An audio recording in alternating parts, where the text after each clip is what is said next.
Welcome to the Balls Talk Sports NFL podcast, where we cannot be stopped by sickness. I am Elson Gratz, I am Victor Ratliff. and today we are bringing you our top 10 safeties in the 2027 NFL Draft Summer Scouting. Episode 4, probably final episode, but we are going to bring you more summer scouting content to round out the cycle. Victor, how are you doing this evening? We're recording a little bit later. It's 8:30, so it's going to go to, midnight. Extra innings. We're gonna be up. This is Pac-12 after dark football talk. So I'm doing great, Elson. Like you said, getting over sickness. I got taken out for a couple of weeks, but when you get the sickness and you get over it, you get that extra energy. That is what I've been True. feeling like this week. I've been having that extra energy. I grinded so much tape because I was dead on my feet, so I couldn't watch tape for like a week. Now I'm back, grinded all this tape. It's fresh in my mind. It makes me even more ready. It seems like every week of summer scouting, we've set a new record for how many guys we jointly watched. We're probably sitting at about 30 different guys evaluated for this episode. So we've got a pretty good sample size to work with. We've got some sleepers, I imagine. Are you ready to get kinky? Let's get kinky. Let's do it, Elson. But first, before we get into the rankings, how are you doing? Last summer scouting rankings episode, we wanted to get more out, obviously, but things got in the way. And we decided instead of try to give you another one, top 5 tight ends or whatever, we're going to give you one massive episode to finish things off with a bang. So that's coming up. So stay tuned for that. But Elson, how are you doing today? For that, I am freaking stoked. It's going to be an awesome sort of big board centric episode. We're still planning out the details. But as for, it's been a great one. Kind of going on a road trip to see some family. I have a charity event that I have to work. And then it's going to be headed back to TU. And, Yep. it's a little bit of a bittersweet feeling, but I am really excited for that as well. Love being at the university, and I love that we'll get to see each other in person. I love that I'll get to do episodes at my apartment. Going to be a lot of fun. Yeah, we're going to have cool backdrops and all that. It's always more fun to do them at the university, This especially is because this is not what I'm trying to work with, but especially you got to because make do. yeah, I don't think we're going to be living that far from each other. So mid episode, I run over to your house, beat up on you because you don't got my guy high up enough. That would be an all-time podcast moment. We got to make that happen. Yeah, well, heck, we've been talking before the episode, and we've had some insane rankings so far this year. I think with the diversity in this class, I might just run to Wisconsin, depending on what happens in this episode. But it's going to be a think fun that one. my number one is a 7th-round grade to him. Yeah, I'm pretty sure I got a 7th on his top 5 generational safety, which is normally how it goes, except it's the other way around normally. But you think whoever I watch are bums. Only one way to find out. We ready to get Absolutely. into it? Let's do it. Any honorable mentions before the show, or do we want to push those towards the end? Because I really got one guy I want to talk about, and that's it.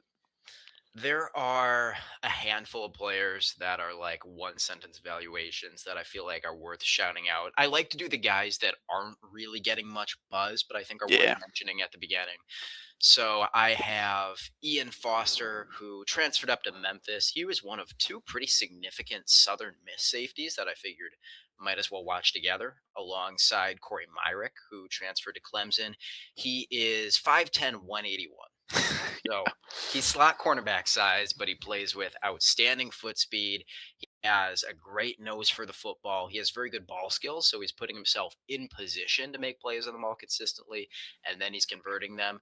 He's just got to prove that, at 180 pounds, if that, because he looks tiny, that he's going to be able to play at a slightly higher level of competition and then transport that to the NFL as well, which is going to be even tougher. And then a little bit of a sleeper that I hadn't watched when we did summer scouting safeties last year. This is going to be our first summer scouting legends episode. It By the way. is. First episode with guys that that is we talked about crazy. last year. That's And true. I forgot about that. Matthew Bailey, the box safety Oh. out of Illinois, was not one of the players that I had watched, but I wound up with a 4th-round grade on him last year. He put on some weight this last season. He's up to 6'2", 225, so he's linebacker sized. I think that his best playing weight might be closer to 215 because he's moving a lot more stiffly and slowly as well, but he plays like a linebacker. He's a fantastic block shatter. He's a very good tackler. And I think most impressively, he is an absolute defensive leader. He shows some stuff in coverage as well. So that pure run defending box safety doesn't tend to be a super valuable player. This class actually kind of has an abundance of them. I definitely think that Matthew Bailey is worth cracking a roster spot. That sounds good. Yeah, the only guy that you mentioned that I got to was Myrick, and I very much agree with you there. Such a fun watch, but will it translate? I don't know, but we'll get a good idea of it at Clemson, hopefully. Um, really, only other two that I wanted to. I watched Peyton Bowen again. Still think he's got some work to do. Think absolutely he could be there this time next year, high up, but he got better. We'll just see if he keeps getting better. Um, I watched the two Utah guys. Teo Johnson. Well, actually, he's now at UCLA. Oh, I Was at didn't Utah. watch him. I only watched his running mate. I totally forgot about Johnson. You didn't need to. Lowest Okay. grade of anybody for me. Just I. There are moments of like really good processing stuff, but that's about it. Average to below average athlete, average size, and people are lauding him as this great run defender. I thought he was just downright bad, taking horrible angles, getting tricked by running backs. The eyes, he wasn't keeping square, and then there were also bizarre moments of like I don't want to say like not trying, but I don't know why he didn't catch up to this guy. He has the speed. He was a track champion in high school. Why are you not running as fast as you can to get this guy? And multiple times there were touchdowns, like long touchdowns that he allowed specifically. So weird player. He could definitely be an NFL rotational guy in like a quarter system. He's got the tools. He's versatile, but you need to clean up some of this weird stuff that you see on tape, Probably right? just And going then for an MBA, making business decisions. I yeah, get it. no hate to you at all. No hate to you at all because he seems like a smart guy. Process stuff quickly. And then Jackson Benny, the other Utah safety, um, he came in at number 11 for me. Is he in your top 10? He is 10. He's the Okay, fifth yeah. round grade that I was talking about earlier. So we'll talk about him first after we do our 10 through 7s. Then Okay, are we ready for 10 through 7s? I think so. Anybody else? Not that we'll talk about right now, but stay tuned for after we reveal our number one in company because there are a couple guys I want to shout out then. Good. Sounds good. All right, 10 through 7s. I guess I can go first. Um, so like I said, Jackson Benny's 11. Number 10 guy just got around to Aiden Schuler out of Notre Dame. Number 9, I have Coy Parrish out of Oregon. Number 8, I got Keon Sabb out of Alabama. And number 7 coming in is Deshaun Spears out of LSU. Okay. My number 10, as I mentioned, is Jackson Benny. 9, I have Keon Sabb. 8, I have Marcus Neal. And then number 7, Amari Farrell from Indiana. I did not get to your 8 or your 7. Damn. Okay. So So, I did watch Adon Schuler and I watched Deshaun Adon. Spears as well. Adon I have as my number 19, my highest ranked undrafted free agent grade. He's getting some buzz. If we didn't talk about him in the top 10, definitely going to talk about him after the episode. So I'm excited to hear your take on him. And then Spears is higher for me. Good. Yeah, I mean, I can't blame you. Um, so yeah, Benny. Who should talk about Benny? I can do the quick. Actually, since I have Farrell and Neal, why don't you take Jackson Benny? All right, let's do it. With Benny, for me, it's all going to come down to the NFL projection. What does it look like? Where does he play? Because he's listed at 6'2", 190. I don't buy it, man. I mean, he's nowhere above 6 foot. He's nowhere above 185. Do you agree with that? Like, I do. He looks he's not small, an inch and he above six plays foot. small. Exactly, right? And that's kind of the issue because let me pull up his stats here or his snap counts because most of his snaps came in the box or in the nickel because that's where Utah played him because they like to play a lot of single high cover 3, a lot of man coverage because they can because they've got great DBs, including Benny. And then most of the time they put Teo Johnson up top because he's got that processor. So he ended up with 210 snaps in the box, 287 snaps in the slot, and only 150 snaps as free safety, according to PFF. Those 150 snaps mostly came in 2 games, and I thought those were his 2 best games, where he was playing the single high safety. He was pretty raw as a zone defender because it's his first year full starting, right? He has a really bad habit of just wherever the quarterback's looking, I'm going to run as fast as I can to get over there and try to pick it off. And off, he's susceptible to being looked off very easily. Um, but that got better as he got more playing time, especially from the free safety position. Where he really comes alive is when he can work downfield where everything's in front of him. He can use his speed, he can use his agility and his spatial awareness to just work downfield, find the runner on an outside zone play. He's going to find the runner and he's going to make a great play on the ball, right? If there is a slant coming over the middle of the field, he's going to come down from that spot and he's going to lay this guy out, right? Doesn't matter that he's 185. He's got the passion for it. I think he sees the field really well. It's just about learning when to trigger, when not. How are they trying to deceive me? Because I think he can process stuff really quickly. So there's a lot of stuff that's impressive about him as a free safety, as a single high kind of guy, even as a quarter safety. And I think that will limit some of the issues that come with that small, lean frame, right? Because you put him in the box, he had, let's see, he had 20 missed tackles last year for a 23% missed tackle rate. He's not a bad tackler. Like he's not. He approaches with good technique. Like he wraps up. He's just not big enough to compete with even the Big 12 guys. He's just not. He's not big enough. He's not strong enough.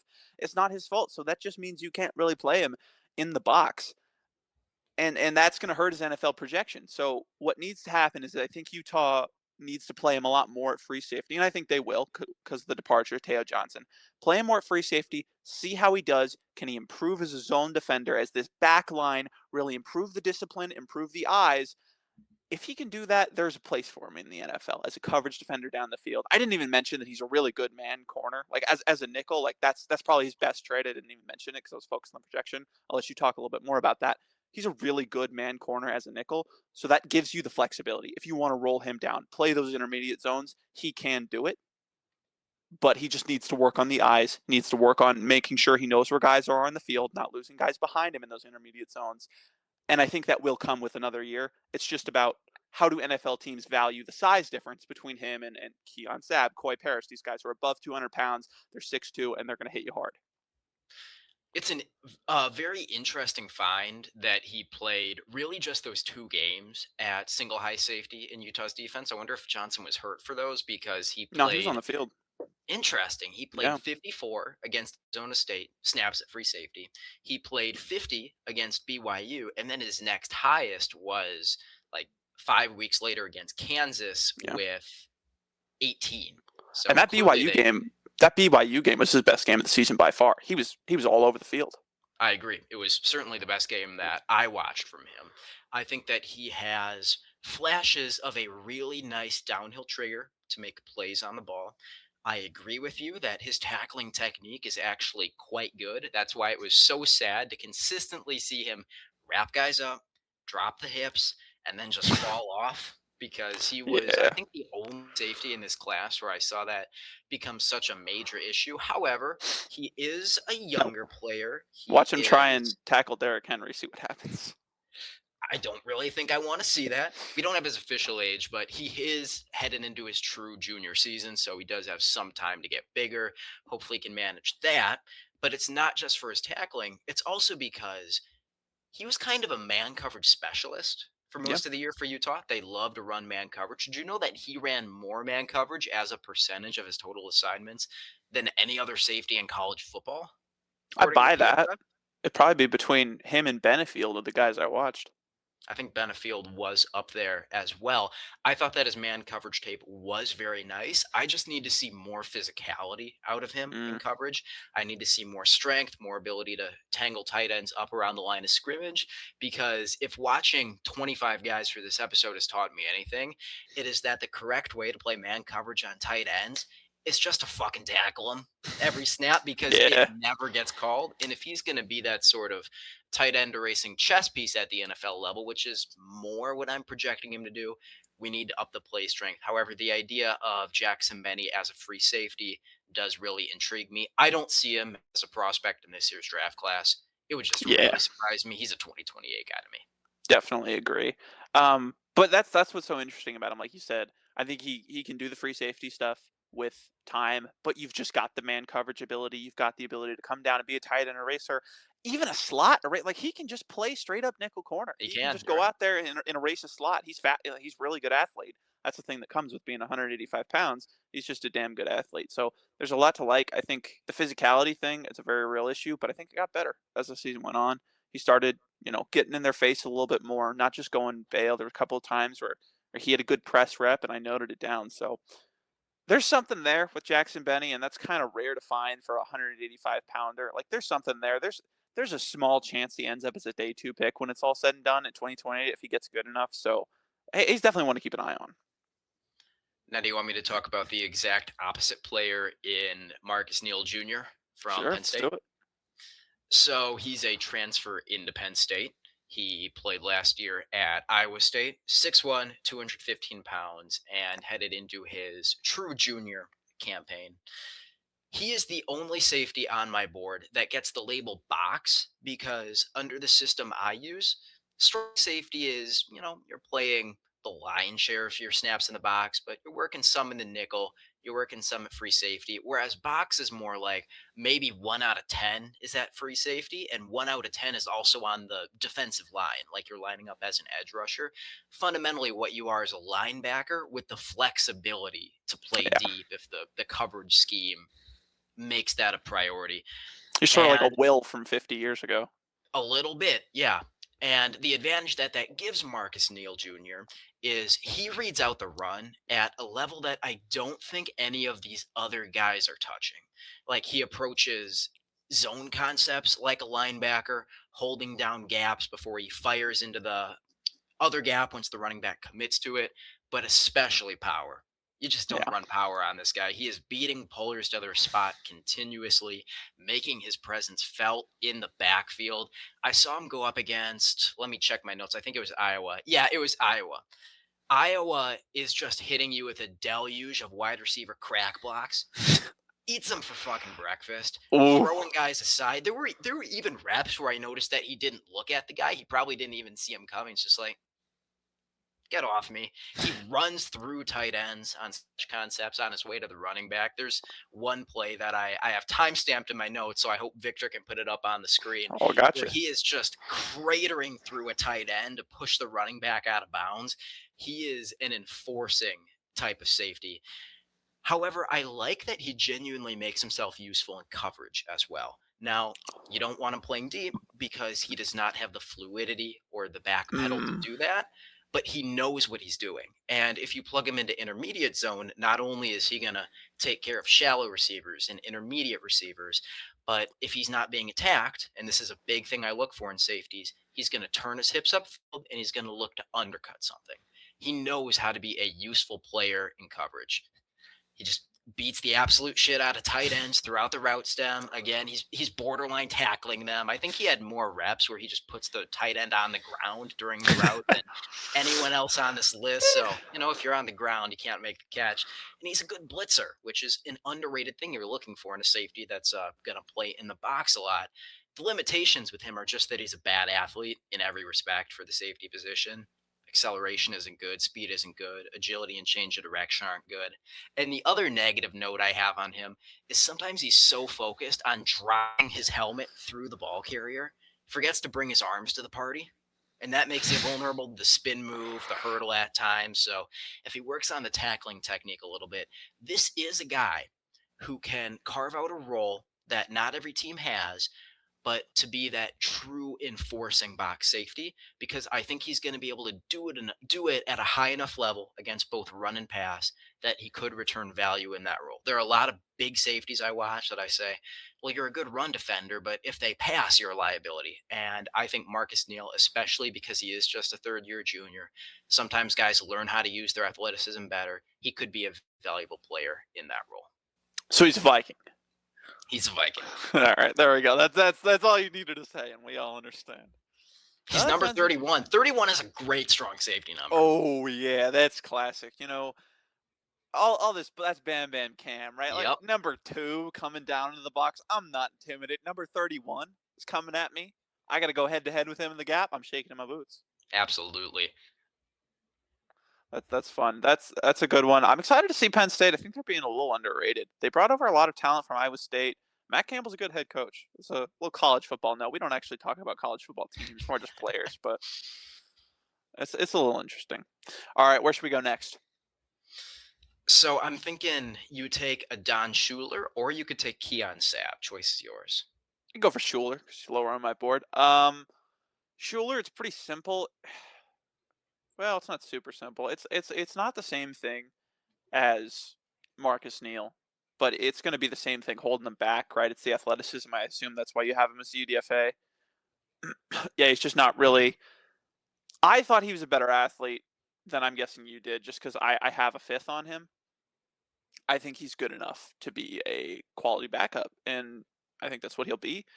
Right? He's good enough to have those good traits come out and shine. The the versatility. This guy can play nickel. You talk about beating up on tight ends, just going out there, making moves. He played everywhere for Notre Dame. He played outside corner. He played nickel. He played box safety. He played strong safety. He played single high. Like a lot of the time, they most of this team's defense was just starting with him and Tay Johnson up as the top two, drop down a Don Schuler into that seam flat, whatever, sometimes a hook curl, and just let him do his thing in the intermediate zone where he's so good because he can read the QB's eyes. He knows where they're going. He processes the field really quickly, and he makes the move towards the player. He's not really hesitant at all. He has a decent amount of risk recognition, right? I'm not going to go too hard. I'm not going to leave my zone and allow for a big bust, but he's going to go down the field and make the play. The problem is a lot of the time it doesn't matter how quickly he sees it, he's just not fast enough to get there. It's a simple fact of life, and that's only going to get worse in the NFL. But man, is this guy a good run defender. Probably not as good as Marcus Neal, but he's a good run defender. There were back-to-back plays against USC. I'm going to put them both up now. One of them, he comes downfield as just a linebacker here, right into I think the B gap and inside zone, and just obliterates a running back. Sends him on his ass. And then next play, goes outside, comes from across the formation, reads out the option perfectly, takes down Mayav in the backfield for a loss. And that's the kind of player Adon Schuler is. He's down to get physical and dirty and put guys on their ass, but he's going to read out the defense. He's not just going to go out there hunting for blood.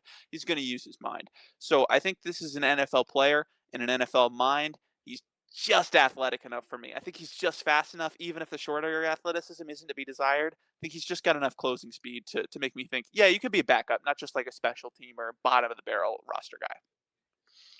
So, if anybody is new to the podcast, I want you to know I don't usually do this. I'm going to retroactively upgrade Adon Schuler from my safety 19 Yeah.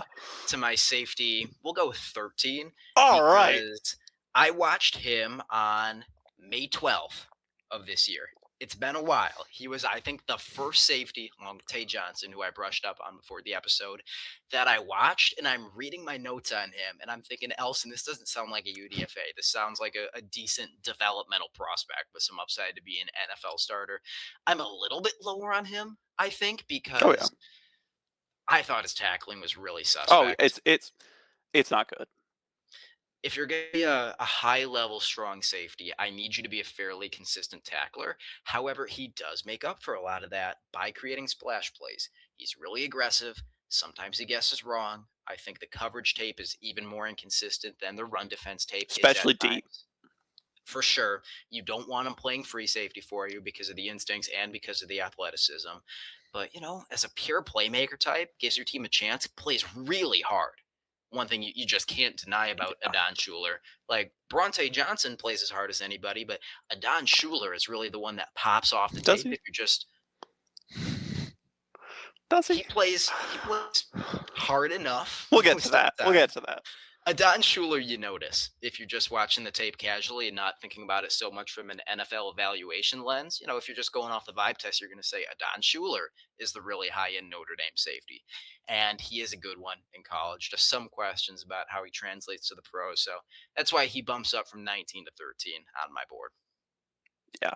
And I think with the athleticism, it's kind of the man coverage that just sold me. Like you go out there, you see him locking down and not really losing too often against good teams, right? He's not just doing this against Purdue. He's doing it against Notre Dame and Texas, against Texas A&M and Miami, not Notre Dame. Probably doing it in practice too. But He's doing this against decent athletes, so I think he can do it. And either way, he's so physical. He's going to take tight ends to the ground, like you said too. The physicality is a big bonus to getting him. So definitely worth a pick, even right now. And we could be talking about him maybe even in the fourth round if he improves the tackling. That's a big thing because all the building blocks are there as a tackler. You see the flashes all the time where he wraps up, drags guys to the ground. It's just sometimes there are misses, especially in open space, and that's due to the hips.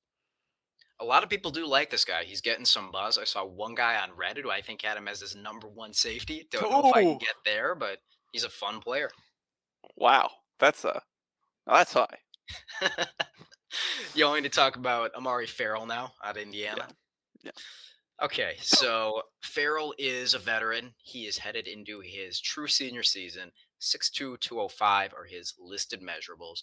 Guy we could have talked about last year over summer scouting. He was getting some buzz then, but he went out and he really proved that he's a really solid safety prospect this last season with the national championship Indiana Hoosiers. He is a breed of prospect that I'm surprised we didn't get more of this year because it feels like they're pretty common. The solid starting caliber NFL safety. You're bringing them in for their solidness in zone and because of their quality athleticism. You're not expecting a ton of plays in the run game, but he can play a quarters defense relatively mistake free. When he flows downhill, he's going to guess right just about every time. That's one thing I really liked about Farrell. Last year, for ball production, he had I think 4 picks and 7 PBUs. Maybe 4 picks is his career figure looking at my notes, but he does have ball production to his name. And I just love that when he was cutting off that crosser, when he was jumping on that route from quarters, it was clearly because he had studied up in the film room because he just doesn't make those mistakes where he bites on the out and up or he makes the wrong read on a crosser post concept. So he's very reliable in that phase. I think he has good reaction time as well, which is sort of an underrated athletic trait. He did make a few really odd sorts of mistakes. We talk about eye balance with safeties. How are you splitting your eyes between the quarterback and the route concept? Somehow he kind of does both really badly while also being fantastic in coverage.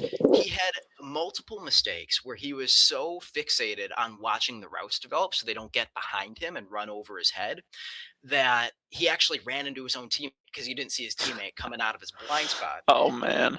Well, at the same time, once he gets to scramble drill, his eyes are so far on the quarterback that he's just leaving a big ass chunk of middle of field area open. It's like, okay, you got to have some spatial awareness to know that even though the quarterback is looking one direction and running that same direction, he can still throw crossbody and nail that 20-yard area. But except for those, very situationally specific errors, he was really, really nice in coverage. I think this is a starting NFL free safety. Probably not a Pro Bowl one, but maybe. I think he's a third round type of prospect, and I liked his game a lot. Feels very safe, plug and play at the pro level. Definitely a guy that if I'm turning on the Indiana tape again sometime soon, I'm guessing I will. Um, I'll put him on in the background. Sounds interesting. All right, are we going to Sab next then? I think so. Now this is our first actual legacy. I think this is the first guy Yep. that we both watched last year, and I don't think the conversation has changed at all. You might as well just go watch our just go Yep. watch our video last year and be done with it. So we'll keep it sometime because we do have a cut up of Keon Sab, the Keon Sab scouting report. So if you want to go see what we thought last year and then compare it to this year, see if we're hypocrites or not, go ahead and do it. But he's basically the same player at this point. I think the thumbnail for that video said "do it all," and that kind of describes him. He can I still basically do agree. everything. Basically, do everything you ask him to. Is he going to do any of it at a Pro Bowl level? No, he's going to do all of it at an average NFL level, which means that he's going to be a great college football player, and he has been for the last 2 years. 3 years, honestly. He's been a great college football safety, especially next to Bray Hubbard, who we'll get to later. Um, really, he's not the best athlete. He's not bad. He's a step above like Schuler. I'm assuming Neal. Like he's not. His athleticism is not going to keep him from starting. Right. It is just going to keep him from having that ceiling. Where he shines is kind of like he doesn't shine anywhere, but he doesn't suck anywhere. It's so tough to talk about him because it's like, yeah, this guy's kind of just boring to watch. But as a safety, that's really not the worst thing in the world. I thought I will say I think his burst got marginally better this year, and that's why I like him a little more than last year. Even if he's further down the list, I like him a little more. He closed on balls a lot quicker. I think also the reaction time got better. The instincts were a little better. I think the intermediate zone was the standout for For me. sure. Yep. Like, he just saw stuff so well. Like, he's coming down, they're rotating Bray Hubbard up into a single high look. He's coming downfield and he's just not missing anything. Those eyes are scanning, they're watching where the quarterback's going, and he's going to close. And that is what you want to see from a guy who maybe isn't as fast as these even starting safeties in the league. Well, I'm going to see it quicker than you do. So I have got 3 steps on you, and I am 3 steps faster than you. I'm not 1 step faster than you, but I'm 3 steps faster than you. And that's where Keon Sabb's going to hang his hat. A good run defender, good tackler, a good blitzer. Again, not there, I think he shines at the catch point. That's another part. Like, he comes downfield and then he can finish it, right? He's going to come downfield. He's going to get his hand in the catch box and break that pass up.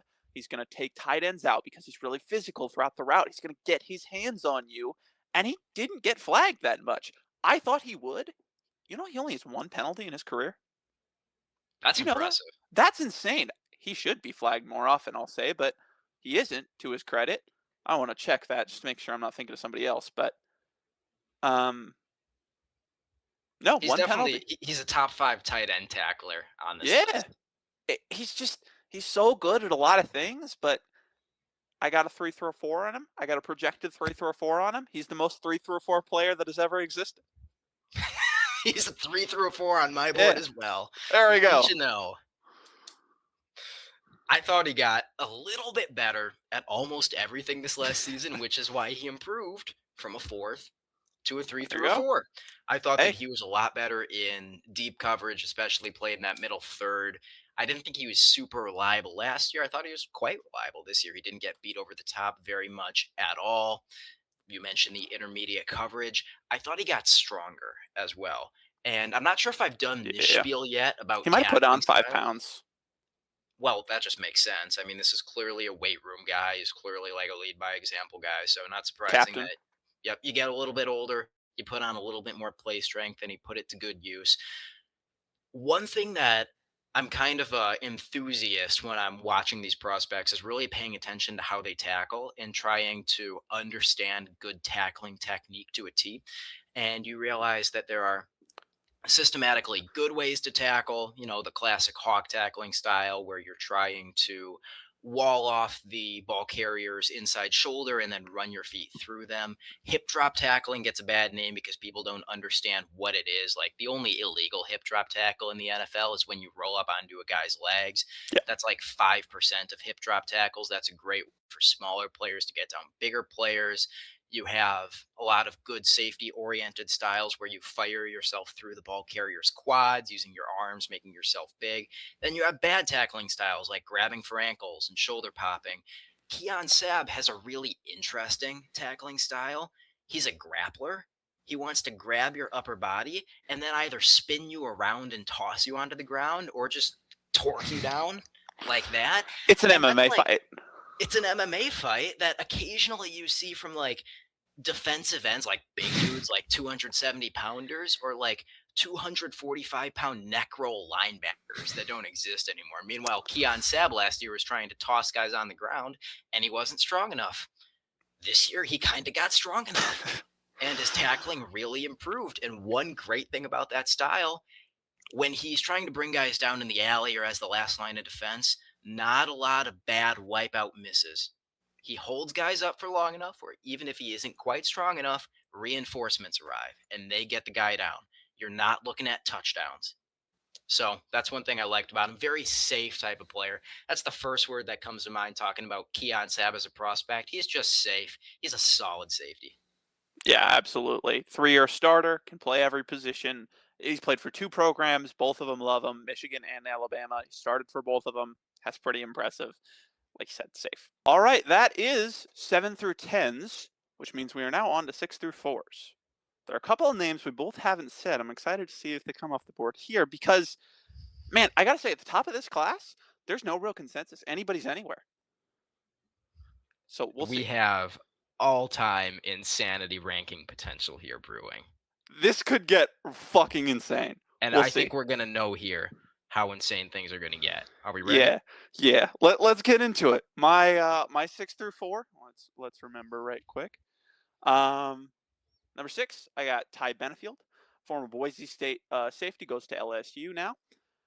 Number 5, I got a little slight take, Tay Johnson out of Notre Dame, and then number 4, I have Jelani McDonald out of Texas.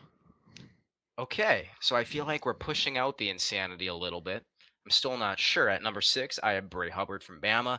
We agree on Tay Johnson. I have him at 5. And then I have Jalen McClain from Ohio State at number Ah, 4. I see. Okay. So who All should we right. talk about first from this group? Um. Hmm. Well, did you watch Benefield? Yes, So he's in your top 3. I ranked him. Okay. Jalen McClain is also ranked for me. Okay. So I think maybe that gives us a hint about where we're going with this. But so Benefield's ranked for you, so we're not going to talk about him. McDonald is also ranked. Benefield is ranked 17 for me. Whoa! Oh my goodness! I can't say I don't understand. I can't say I don't understand. But okay, let's start off with Benefield then. He is my what, number 6? I got a 3 through a 4 on him, and is almost completely due to his athletic ability. Okay, It I like his athleticism. Yeah. Because I just feel like he's a step above. Like, he is an above average NFL athlete. He's an above average NFL starting athlete, even, maybe. And that gives him so much room. Like, that automatically gives you like a 5 or a 6. Like, that automatically gives you a draftable grade. His athleticism on a complete blank slate. His game is developing, hopefully. You'd hope. Um, because it's not very good. I'll be honest. I'm not going to mince words, and I'm sure Elson won't mince words either. The deep zone is about as bad as it can get for a safety. It's bad. It's a D minus for me. Didn't get the F. Intermediate zone's not much better. He's just not very good at zone. He doesn't quite know how to do it yet. The reason I have him this high is just because he can probably go out there and play corner as a nickel day one, just because of his man coverage ability. It's really good, I think. And that goes into his athleticism. He's 6'3", 209, 208, 6'3", 208.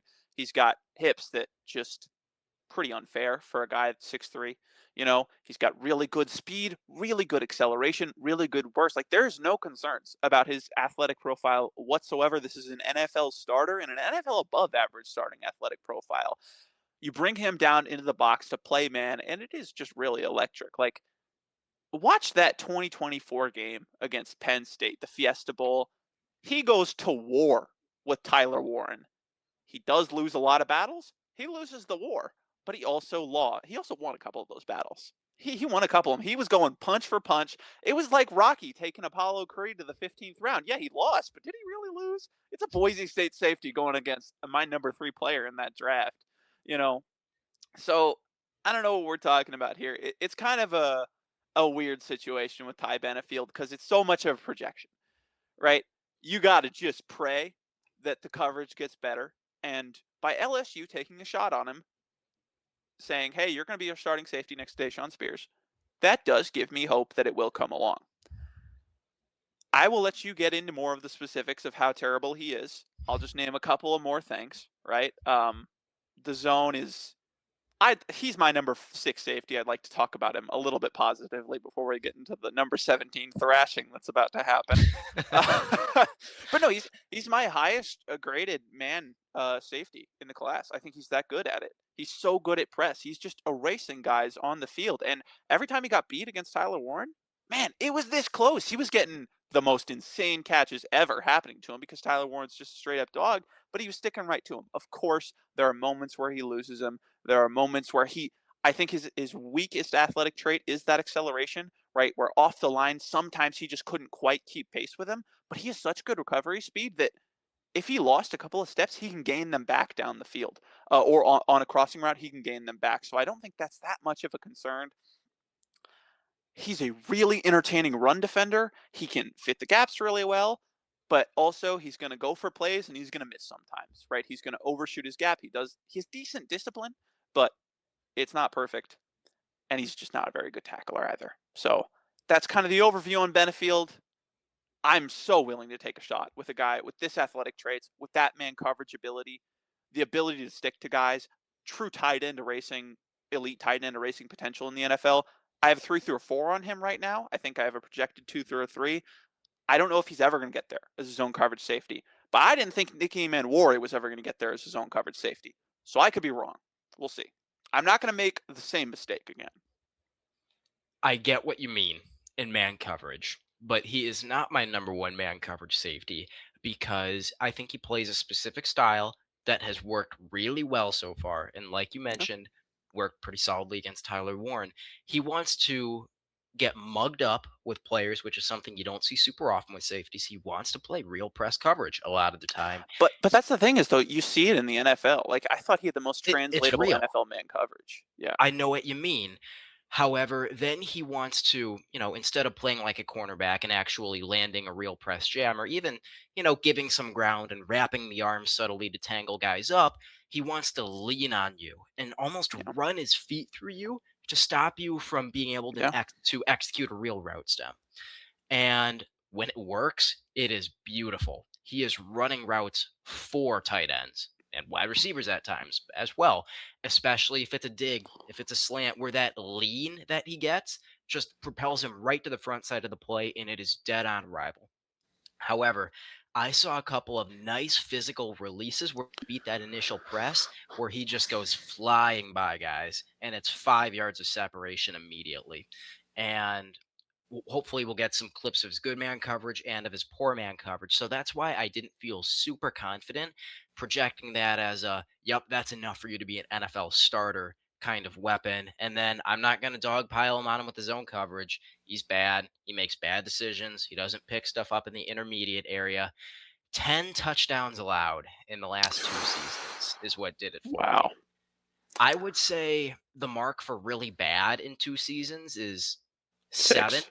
Yeah. Yep. 6 isn't great. 7's pretty terrible. 10 is that's awful for like a slot cornerback. With Yeah. with the defensive scheme putting a lot of stress on the slot cornerback, that's still a really bad figure. And I think touchdowns allowed can be a pretty solid indicator because there just aren't ifs, ands, or buts about it. It's not like, oh, it's third down and I gave up 10 yards, but they needed 12. It's a touchdown. Can't be giving up touchdowns. And then he's not a good tackler, like you mentioned. He's not getting better is the problem at Boise State, so it's already not a super high level of competition. His missed tackle rate has actually increased every year up to 20% last season. The reason that I have a high 7th round grade on him is because he's a good special teamer already. Like he's already showing that at the college level. You plug in his athleticism at the pros. This might be like a Jeremy Reeves type of special teams presence where that's truly his calling card. And then if, he hits his upside as a safety, which I do agree is there, we could be talking about a really good player. So maybe I'll come around a little bit on Ty Benefield. I wasn't able to find a ton of good all 22 on him, which is super important for safeties. I think I only watched 2 games from his most recent season, but the game by game performance metrics aren't great on Benefield. LSU's taking a chance on him. I hope he takes a big step up because if he hits, he really could go in the early rounds. Yeah. And also I think he will. It's this kind of athlete at that size is just not making it. I'd be surprised even if he doesn't improve at LSU. I'd be surprised if he makes it out of the third or fourth round. It's just this like I don't do projections on where they go. I do where I would take him, and I would take him in the third or the fourth round just because the ceiling, just because the talent, the like I said, the man cover ability, and also I think there is something to be said for his run defense. There are misses, but there are absolute star moments where he bursts through the gap, gets a TFL, and again, it's not just moments. The games that I watched were all against Power 4 teams. I watched Oregon last year. I watched Penn State last year. This year I watched Washington Notre Dame. He's making plays against Notre Dame. He's going out there, blowing up passes, blowing up runs, dominating future NFL offensive linemen at the point of attack. There is something to be said for his run support, even if it's not perfect. I think I'm betting on like LSU sees something in him. We got the new staff, Lane Kiffin coming in. We're going to get him right. He's playing next to Deshaun Spears, too, who we both clearly love. There's a lot of room for improvement. especially when you're not being asked to shoulder an entire defense on you, right? He was asked to do a lot, way more than he could handle at Boise State, just because he was their best player on defense. One thing that could be a swing factor for Benefield, I don't feel like I can really get a read on his ball skills Yeah. because obviously he's a playmaker. However, he has dropped 4 of his 9 career interception opportunities, which is a lot, but that can also be a little bit of a fluky stat because if you're flying downhill against a hitch and you lay out and you jump a route and get 2 hands on the football, but you're not able to come up with a really high difficulty lurking interception, that's going to be a drop, but that's also a great ball skills moment. So there's flukiness there. There was a play in deep coverage I saw from him where I thought he jumped way too early and should have broken up a pass that wound up just sailing over his head. I wasn't able to watch a ton of his pass breakups. All 22 just wasn't available. It's tough to say. If he comes out with like a 5 interception season, yeah, he's going early. I was gonna say I saw that more than a couple of times. Like he's one of the only guys I've ever had to note down. Ball tracking is a concern, not just like ball skills, like oh he can't catch the football because he's a safety. Like he can't find the ball in the air. That's just kind of rare for a safety. Like it's right there, you know. It it is a tough thing to do though. You're in the middle. There For are sure. 90,000 fans behind you, all wearing different colors, and you got to find this little fucking thing in the air. But all of these guys are so good at it and have got such good ball appraisal that it's just kind of rare that when you find the guy that oh he just got unlucky that he's the one guy who can't do this incredibly difficult thing. It's like tough luck, man. All right, so I Okay, think who should that's we go Benefield. to next? Yes, that's Benefield. Is there anybody left? Did you watch Koi Parrish? Yes, he was my number 14. This is another Oh, guy well, where probably well, his yeah, most recent season was not his best. he was my number 8, so we should have talked about him Oh, before. okay. I thought he was higher for you. So let's talk about Koi Parrish then. I can do a brief intro on him because I'm higher on him, it seems. But I think we're gonna have. I was surprised that you had him in your top 6. I was really surprised, and then you had him in your top 3, and I was getting concerned that I missed something. But I think fundamentally, he's just not an NFL starter. He's not an NFL athlete as a starter, right? He's just not going to be there. He's never going to have that ceiling. I think where I see him is that big nickel box, can play a little deep safety if you need him to, right? Probably not single high, but if you need him in a 2 high safety, you need him to play some 2-man quarters, he can do it. But he just lacks the athleticism at some points. There was a play where I thought it was very obvious. Oklahoma, wait, no, yes, Ohio State. Um, he just wasn't quick enough to make the play. I think I can't remember what play it was. I had it down in my notes. I'll put it on screen now. But any NFL safety makes that play, and he just couldn't get there. Where the positives come in is mainly run defense. He's incredible as a run defender. He's going to go in there. He's going to blow up plays. I okay, he's an incredible run defender, and I stand by that. A lot of people have some issues with his run defense for one big reason. He is an incredible run defender in terms of being in the right spot, in terms of shooting the gaps when you need to, but also not leaving your gap discipline while also balancing making plays. He doesn't really allow stuff to get past him too often, except for like the half the time when he misses the tackle. We talked about weird tackling technique. This guy has never once raised his arms when he tried to make a tackle. He is hitting you with his shoulder and you're going down or he's going down or both of you are going down. It's the funniest thing I've ever seen. I will put a clip up if I can find a good clip. He is leading with his shoulder. He's not putting his arms up. And you know what? You know what's insane? He had like a 20% missed tackle rate doing this. It should have been 50. I swear to God, it should have been 50. I don't know how he didn't do it. Oh, you're right. It You're I, so that right. I have that in my notes. I was like, how does he not have a 50% missed tackle force rate? He's got to be the most accurate tackler in this class. It's just he leads with his shoulder all the time. It's a baffling system. If he can learn the wrap up, he's going to be an excellent tackler. Just do his accuracy and angle taking. So kind of a fun player to watch because you never know what you're going to get on any given play. Um, and where I like him as a safety, as a coverage safety, is when he's kind of given that no responsibility role. There was a play from Oregon's playing quarters, but it's against a trips look, and Parrish is on the opposite side, which means he's got the poach assignment, so he can go over there, look for a play. He lurks the crossing route, and I think he almost came up with the pick. And that's exactly what I wanted to be doing in the NFL game. use those eyes, use those instincts that are there that he can't really take advantage of as an athleticism, as kind of a roamer in those intermediate zones. If you need him to drop back in quarters where he's got that leverage, I don't mind it at all. I just don't think he's a starter, right? He's just not a starter, and that's fine. You need rotational safeties. You need third safeties. Another thing, last thing I'll say about him, he's also just a pretty good turnover forcer. And I say that not just interceptions. He's got 3 forced fumbles in the last year, and they were good ones. He was punching it out like that's a genuine positive for him. Only 1 interception, but he had 5 the year before in Minnesota. That was a lot better of a year for him. Um, and then no, only 1 forced fumble, 2 forced fumbles in his career, but they were good forced fumbles. So I'm just going to read directly from my notes, which is something I don't do very often on Koi Parrish, but I was brushing up and I think it does a pretty good idea showcasing my issues with him. Too often tries to tackle with his back or throw himself blindly into the ball carrier's path. Passes on wrap up opportunities to go bobbing for ankles. Tends to glance off whenever he initiates tackles from the side.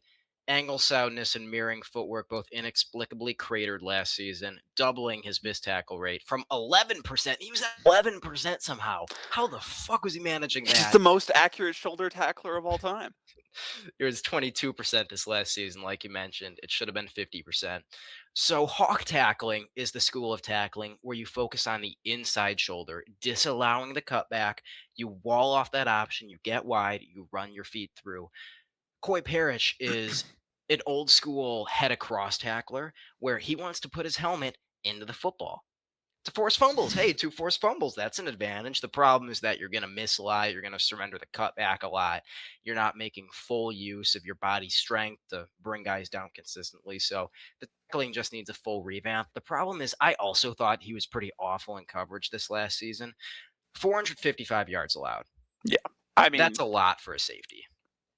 absolutely. That is, at the college level, something you expect out of a pretty mediocre cornerback. And he's not a slot guy. He is a real safety. 8 explosive passes allowed as well. I don't have the official numbers, but that might be the most of Well, anybody we talk about he today. did he did play most of his snaps in the box though, to be fair. True, but there wasn't a ton of man coverage from what I'm Yeah. remembering. It was a lot of Because more he just zone couldn't do it. oriented stuff. Yeah, you're right. I'm not as low on his athleticism as you are. I thought it was fine, but I mean, why I have that speculative 7th round grade on him is, well, one, he's young and he did have that nice turnover forcing season. I did go back and watch those highlights, not the full season, but I watched one game from 2024 and I watched his turnovers. Only one of them was a jumped route. Don't get me wrong, they were nice plays. I think he has good ball skills. He doesn't drop interceptions very often, but it did feel kind of happenstancey. You mentioned that he did kind of play in that just go wherever you feel like there might be a play type of role. And, if you can go wherever you feel like there might be a play, you're going to walk into more plays. But, turnovers are turnovers. And I think he showed some nice stuff there. He is also a prolific kick and punt returner. Ooh. Now, I say prolific intentionally, like he puts up a lot of yardage. From the raw numbers, he doesn't look dominant in either phase, but if you can return kicks and punts at an NFL level, that could definitely be enough to get you a roster spot and maybe get you drafted if front offices Yeah. think that you can bring anything as a coverage player, which Coy Parrish In the might be able to 7th do. round, if you can make the roster, you're getting drafted. Throw some darts. I do want to shout out before we move on. So I'm a Badgers fan. I swear, between having Drake Lindsay as a UDFA and Coy Parrish, who's like a consensus 2nd rounder, as my number 14 with a 7th round Really? grade, he is consensus high. Yeah, it It's shocked just it's me. probably because of the 5 pick season or something. Oh, That's what man. I'm thinking. Yeah, he was Yeah. good as a freshman, but he's not Dylan Thieneman, where No. Thieneman had a really prolific freshman season where he was genuinely great, and then Purdue realized, okay, you're only good defensive back. Go out there and just stop him from beating us deep all the time. And then he transferred to Oregon and went back to producing on ball, whereas I think Coy Parrish just kind of got lucky as a freshman. Yeah. We see him somewhat differently, but I think ultimately both agree on what his role and overall stature will be in the NFL.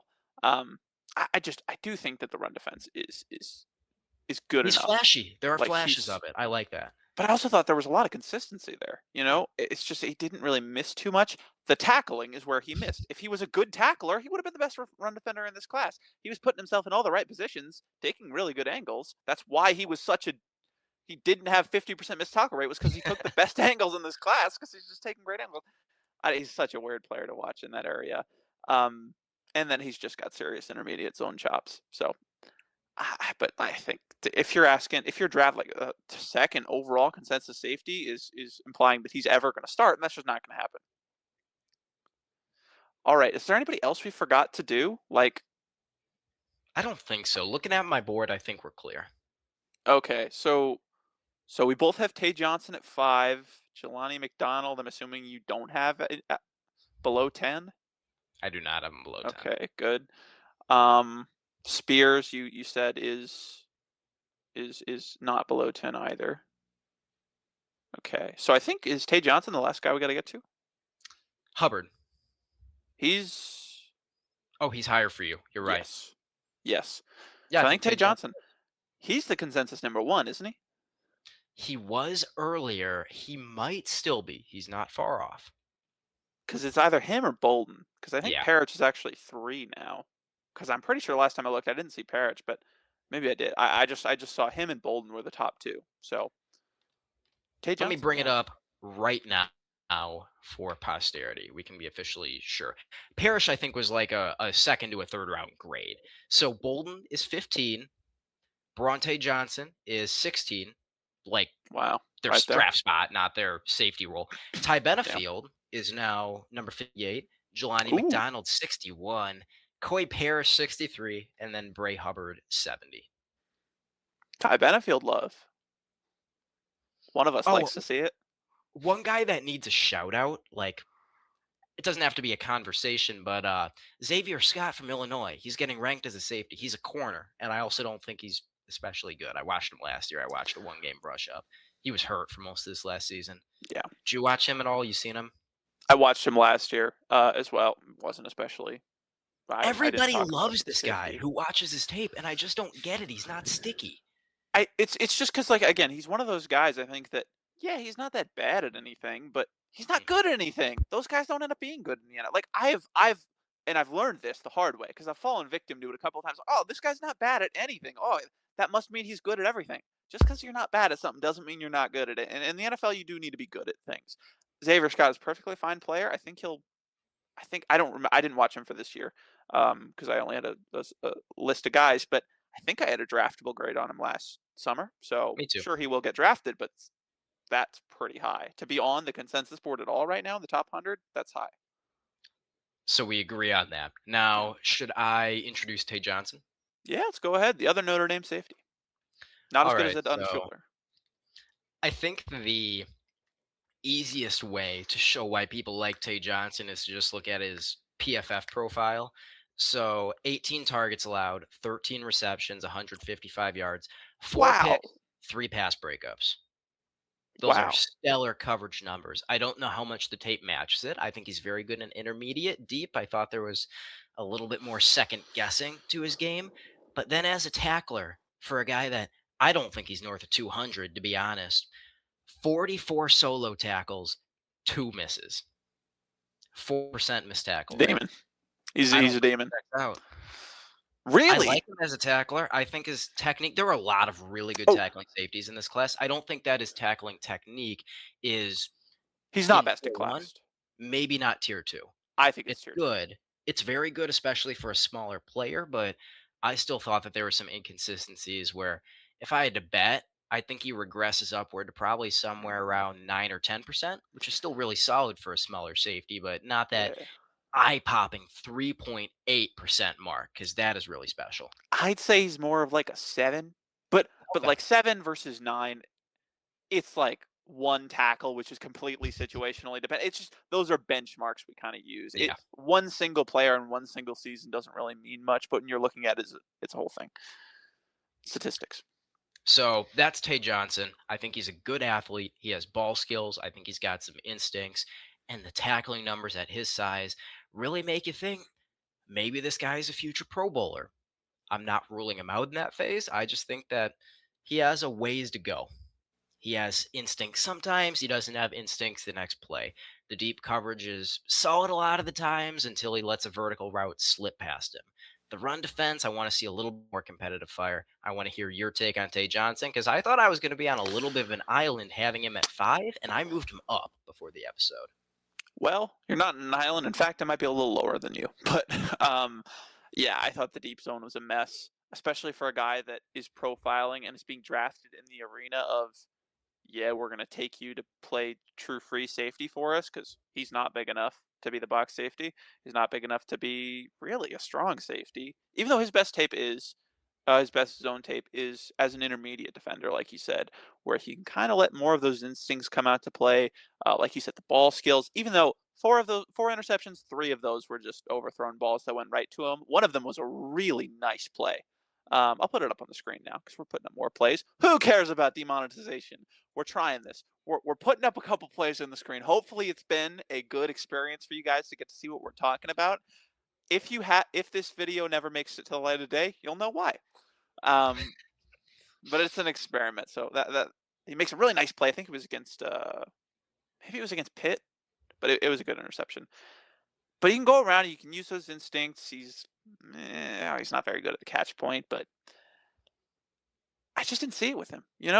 I saw the athleticism, and the athleticism is what gets him this high. Similar to Benefield, I think got a lot more similarities to Benefield than I was expecting. Except he's worse in man. He's better in zone, though. He's a lot better, especially in intermediate zone. But deep is just genuinely concerning because I didn't see the flashes of elite stuff. I thought the processor just wasn't there at all as a deep. He's taken 6 steps the wrong direction before he finally goes and hits the guy. And by the time he does that, it's already over. The play's been completed. Now there are there are a couple flashes. There's one play I feel like you guys got to see it. Jade Mayava, the second his hips turn to throw the fade towards the back end zone, Tay Johnson takes off running. He ends up forcing the incompletion. That is a 7 point play difference that he just made. Speed there, acceleration and burst absolutely there. He's got great hips to turn and run. No issues with his athleticism. What gives him his Pro Bowl ceiling. You see flashes of the instincts, but right now I just think he's developing. He's a redshirt sophomore. His first year was last year. I'm very surprised he's getting the hype he is when he is just a developmental kind. I think I have a 3 through a 4 on him. He's developmental, maybe a true 3. I have a second on him, even though we see him pretty similarly, because I'm willing to look at a third year junior that has the ability to be the complete package and also doesn't suck. He's already a pretty damn good college football player. It's just I just to thought he be an kind of sucked NFL player, sometimes. he doesn't grade out like he sucks. But, at Yeah, the I same know. time, I've been talking about a lot of players that put a lot of nice stuff on the stat sheet, and I don't think the tape agrees. So I understand why you're skeptical. Yeah, it's just I like 1, 2, 3, 4 times, it's acceptable. Like, I'll give you a pass. Oh, you went in the wrong direction. You trusted your instincts. They were wrong. It happened like 10, 15 times in the 4 games I watched where he's just going the wrong way. And sometimes he's not going the wrong way. He's just standing still. He's hesitant to make the decision. Yep. And a lot of the times, I, but it's not even just that.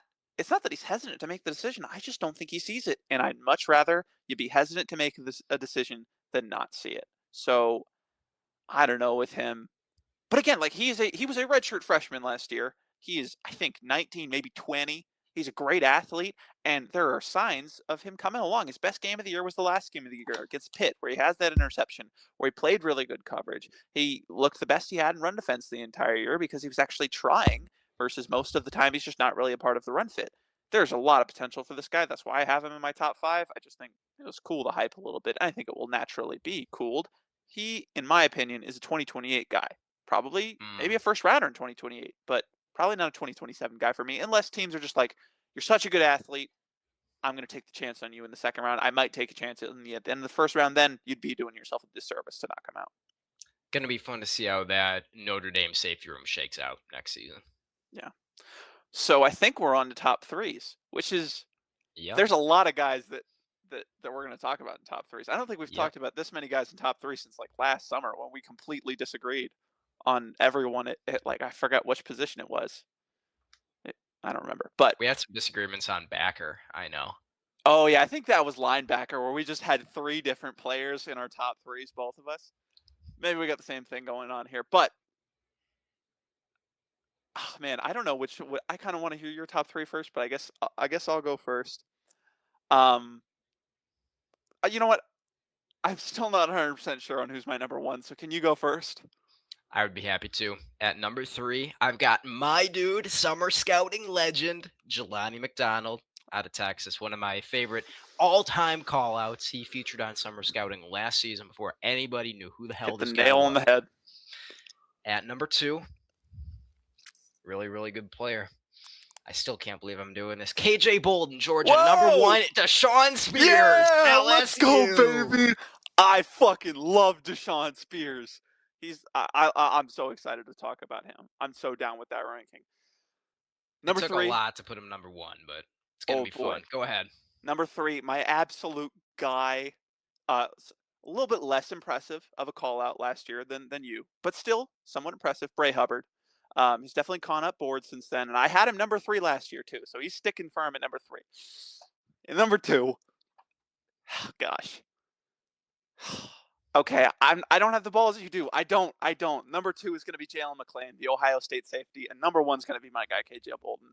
I just can't do it. It's so close, and I'm gonna get to why I can't do it in a minute, but that's a fun top 3 right there. That's probably the most Very fun top fun. 3 we've had, and we finally don't have the same number 1. It would have been insane Oh, if we man. both went to Sean Spears number 1. I knew it wasn't going to Dude, happen. I'm still not sure about it, but I don't dude, think the tape lies. if Deshaun Spears played more than 1 full game last year, I might have been there with you. If it I might have been there with you. It's so far. All right, well, we're gonna wait to talk about him because he's your number 1. Who do we wanna get to first? Where do you have Jelani? Oh, let's see. I think he's 4 for me, so we're not far off. Okay, and then I have McLean 4. I have Bolden 2. We kind of And you have Hubbard all 6. around, yeah, we agree pretty soundly. And Hubbard is 6, but he's in the same tier as Tay Johnson and McLean, so I'm by no means a hater. So wait, okay, so we've got Hubbard, McLean, Bolden. Those are 3 guys that I have to talk about, so I guess I'll go first with Hubbard then. Okay. All right. Bray Hubbard. Listen, most people are gonna fall into the trap. Hey, white safety, he's Dylan Thieneman. People are gonna say he's Dylan Thieneman. He plays somewhat like him. He's Reed Blankenship. He's the other white safety. That's what I'm going with. All right, because he's not the athlete Dylan Thieneman is. Um, he is still a damn good athlete though. He's a damn good athlete, and I tell you what, he does have the Dylan Thieneman processor. This guy sees the field better than anyone in this class, except maybe my number 1, KJ Bolden. And I said it last year, and I'll say it again. You have some of the most exciting moments watching Bray Hubbard because every single time you're watching the All 22, you have a great look at what the offense is doing, and you're seeing, okay, this is what they're going to. Please, can the safety get there? And they never do. And then you watch Bray Hubbard, and he does it like 4 times a game. He just sees it and goes right towards it. Like, all right, this guy's just a magnet to the quarterback size. And he's not even like these other guys who have to read the quarterback size. He doesn't have to read the quarterback size. He's a psychic. He just know that's gonna be the thumbnail. He's a psychic. There we go. He's just a psychic. He knows exactly what they want to do. There are so many times where he decides pre-snap on where he wants to go, and he's right. Okay, whatever. He's just right. And this is the kind of thing that translates to the NFL. This level of processing ability, this level of knowing what the defense, or knowing what the offense is trying to do, how they're trying to beat you, and not letting them beat you in that way. Forcing them to come with the hard option, forcing them to throw the tough ball because he can get beat, but you're going to have to throw the tight window, right? It's not like he's perfect all the time, but he gets close, you know. As a run defender, that's where most people hang their hat on Hubbard. He's elite, in my opinion. I mean, there are just so many moments where he comes downfield, gets a TFL, blows up the play, chucking guys on their ass, and he does it, and it's so impressive. The thing with Bray Hubbard, though, is when you're talking about these other elite run defenders, he's got the flashes, but man, there are negatives. There's play against Vanderbilt where he just, unless I'm wrong, because I'll be honest, I'm not the best at identifying completely run fits. Like, he could be doing the correct assignment here, but I'm going to put the play up. he kind of just goes for the contain. Um, there's no second level, so the running back breaks through and he scores a touchdown. And Hubbard probably should have been there to stop it, but maybe he shouldn't have been. Again, I'll let maybe one of you are a lot smarter than me on the run game. Let me know if Hubbard was in the wrong there or in the right. And that had happened a few times. That's a real concern with him. And it's not just happening in run defense, right? This is a guy who guesses right 90% of the time. And when he guesses right, it's beautiful. But the 10% of the time he doesn't. Ooh, we got a couple of coverage busts on tape. We're letting guys go. Our zone is just not covered. There's just a gap in the defense where he should have been because he guessed wrong. It's something that you're absolutely willing to live with, but it is something that knocks him down a little bit. Then you talk about what he does when he sniffs out the play. What does he do? He just goes in there and makes things miserable at the catch point. He's going to get in there, get his hand in, and just make you fight for the football. He's got great ball skills. He's going to pick that ball out of the air and have no trouble with it. This is a guy that could have played receiver, you know, hasn't even been playing the position that long, and he's already this good at it. He's going into, I think, his senior year, true senior year. He got a whole lot better from last year. I think his athleticism went up a notch. I still have some concerns about the fluidity, the change of direction. Can he match in man coverage against these slot receivers? No worries about him. Against tight ends, think he could be a tight end eraser with how physical, how strong he is. He's 6'2", 217, and looks every bit of that. So powerful. He's a great tackler. He's a physical, like he will put you on your ass. There is so much to love about Bray Hubbard. I question maybe like all pro ceiling. I don't know if it's there, right? I've got a 2 through 3 on him. I got a projected 2 on him. But man, I'd be surprised if this guy wasn't a starter. I'd be surprised if he wasn't a good football player. It just kind of depends on if he guesses 90% right in the NFL, he's Pro Bowler. If he guesses 80% right, 75% right, if the instincts get down a little bit when you've got these more complicated concepts, when you've got these elite QBs looking you off, if he can't get up to speed, then we're talking about maybe a pedestrian number 2 because he's still got the athletic ability, the run defense ability, the man coverage ability. He's got all this stuff. It's just going to depend on how well that elite processor translates to the next level for me. Did you see the notorious play against Florida State? I don't know if I did. I think I watched that game. Maybe I did. There was a play where he just wasn't hustling very hard in the run game. It was Mm, week 1, by the way, one of his worst all-around performances this season, and he just kinda I think he got drowned out of the run fit a little bit, and he let a guy take the sideline for free. It's actually an easy yep. enough play to find where Victor can just put it up right now, and he got called out for it after the game in the Really? post-game interview, I think it was. Yeah, and he took accountability. He said I think he may have literally said, "I take accountability for that," because that's just football players speak, everyone says that. Yeah. And then he turns in for the rest of the season to an absolute dog in the run game, Yeah. sticking his nose in the run fit nonstop, taking on blocks, somehow playing above his weight class when he was playing probably north of 215 pounds last year, hitting hard as a tackler, almost developing a little bit of enforcerness to his game, hitting guys at the catch point, You're scared to go attacking up with against him. stopping power. Yup. Bray Hubbard, after he got called out early, became almost a prototype strong safety. And so I have the utmost confidence in how he's going to play in the run fit. We know he wants it. We know he sees it good most of the time. This is a statistic that I love on Hubbard. When I was watching him early, I wasn't all the way there watching his early season performances. Thought he was a little shaky technique wise. He had 8 missed tackles in the first half of the season. He had 1 in the second half, and it wasn't luck. It was technical improvement. He started consistently Mhm. wrapping up that lower half, bringing guys down that way, finding the style that worked for him, and he's going to take that into next season, and he's going to miss 6% of his tackles because we know that he's got it down pat now. In coverage, I think there's room for him to get even better when he's already Yeah. really solid, not because he's not seeing things quick enough and he has to fully wield this athletic upside he's got, but because I know he's seeing things well. And it still feels like there are little moments of hesitation where he's just not sure, should I go for this? He Yeah. doesn't have that utmost confidence yet. He guesses right a lot. He needs to play with even more of that confidence and swagger and coverage. He's already all over the field, is only going to get better next season. Love what he brings to the intermediate part of the game. shallow zones. He understands the spacing. He can eliminate an entire curl flat concept by himself. He plays down and distance like no other safety in this class. Clearly, a dude who's doing his homework. He's put in the work and coverage to maximize what he's got. If he can just take that next step up next year, this is going to be a really nice prototype, strong safety for the NFL level. Not a pure box guy, not just a guy who's out there to defend the run, but an excellent one of two strong safety. Really look forward to seeing if he can take that leap up next season because he got better last year, and I think the arrow was pointing up on Bray Hubbard. Yeah, and I comped him to Reed Blankenship because I could just so clearly see him in that Eagles system. Half the time you're rotating down into an intermediate zone, half the time you're playing quarters, and you're eating it alive both times. The one complaint I'd have about his intermediate stuff is that sometimes he'll lose guys behind him trying to make the play, right? There's a guy behind you, you kind of have to watch him a little bit, but there's not much stuff he does too poorly. If he can clean up some of those holes, which I have full belief he will, the development track has been there. That's the reason. That was the biggest reason why I was so in love with him last year. He didn't play all that much, but when he did, I just thought it was incredible. And you see him actively learning every game he got better. I was like, is that going to continue into next season? Because if it does, he could be in my top three again.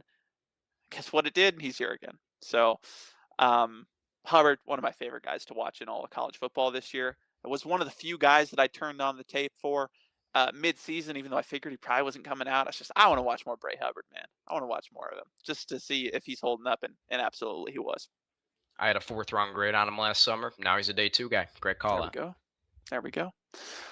All right, Jelani McDonald. Yeah, I can take Jelani. So he was sort of a slot playmaker role player for the Longhorns 2 seasons ago when I was watching him over summer scouting. And what I liked was the instincts, the ball skills, and the athleticism. And this year he was a full time starter in a pretty conventional safety role. And he just showed, yeah, I can do all of those things over a full sample size. He's a really good athlete, pretty much every facet. However, it is his instincts that really allow him to dominate. Excellent click and close talent. It's just he is all over the field. If there is a receiver in his zip code, he can get there in time to impact the play. I think he has really excellent footwork. He's got a great back pedal, very underrated part of playing safety. It's not just that you have to be fast because speed is more of a one half of the field to the other side kind of thing. You need to be able to go anywhere from any position. You need to have that human joystick type of ability to really be a special player in coverage. And I think Jelani McDonald has that type of ability. The second thing I loved about him, something I didn't expect from a player who's really new to a just a real tried and true safety workload. There are a lot of guys on this list that kind of just they hang out deep downfield or they're playing that sort of dime back role where they just roam to where the play is. Joel McDonald had to do real stuff. And he understood, I think, better than anybody else that we're going to talk about when I'm not being occupied, when I'm not being attacked in deep zone, I'm going to make myself useful somewhere. If I'm playing a deep half and the passing game is attacking the other side of the field, I'm not just going to sort of hang out on my side. I'll shade to that side of the field, but no, he's going all out. He's finding a guy to man up and eliminating him. When it gets into scramble drill, he is keeping tight to guys' hip pockets, so he's not allowing any explosive plays in that phase. He wants to hit you, whether it's as a tackler or at the catch point, and he's sort of a creative tackler. I don't have his missed tackle rate right in front of me, but he was in a really solid place, maybe 7 or 8%. I think he's got the play strength to make arm tackles. There just were not nearly as many holes in Jelani McDonald's game as I was expecting for, such a green type of player headed into the year. I thought he looked like a veteran, and I think he will get even better this season. Yeah, not a guy I watched last year, but a guy I got around to this year mostly, and I got to him early because he was your guy last year, and I wanted to see if he would end up being there for me, and he definitely was. One of the easiest top five plays you'll have, just because, like you said, click and close burst is just tremendous. It jumps off the field immediately the second you turn it on. He just gets downfield. He makes stuff happen, and it's beautiful. I think if I had something that I really want to inject into his game that could take him from where I have him right now, I think I have a true three on him. Take him up into that second round. become more of an enforcer at the catch point, right? Mm. You're 6'2", 205, you're coming downfield, you got all this momentum, and it just didn't feel like he was translating that into a lot of force, of momentum into that catch point. Make those guys hurt. If they're going to throw a tight window, you're going to make them pay for it. There were a couple times I definitely saw that, so I know it's in there. He's definitely got that ability. He just felt a little hesitant to hit that sometimes. I think it's coming though. This is a guy where all the complaints I have about him, like, yeah, not great at this right now, but this time next year, he probably is going to be. Similar to Bray Hubbard, where, man, stuff you're not very good at, I see you working on it. I see you doing it. I see it getting better. I have no doubt he's going to be a starter in the league someday. Probably I'm talking myself a little bit higher than the true three. Probably should be up there with Hubbard at a 2 through 3.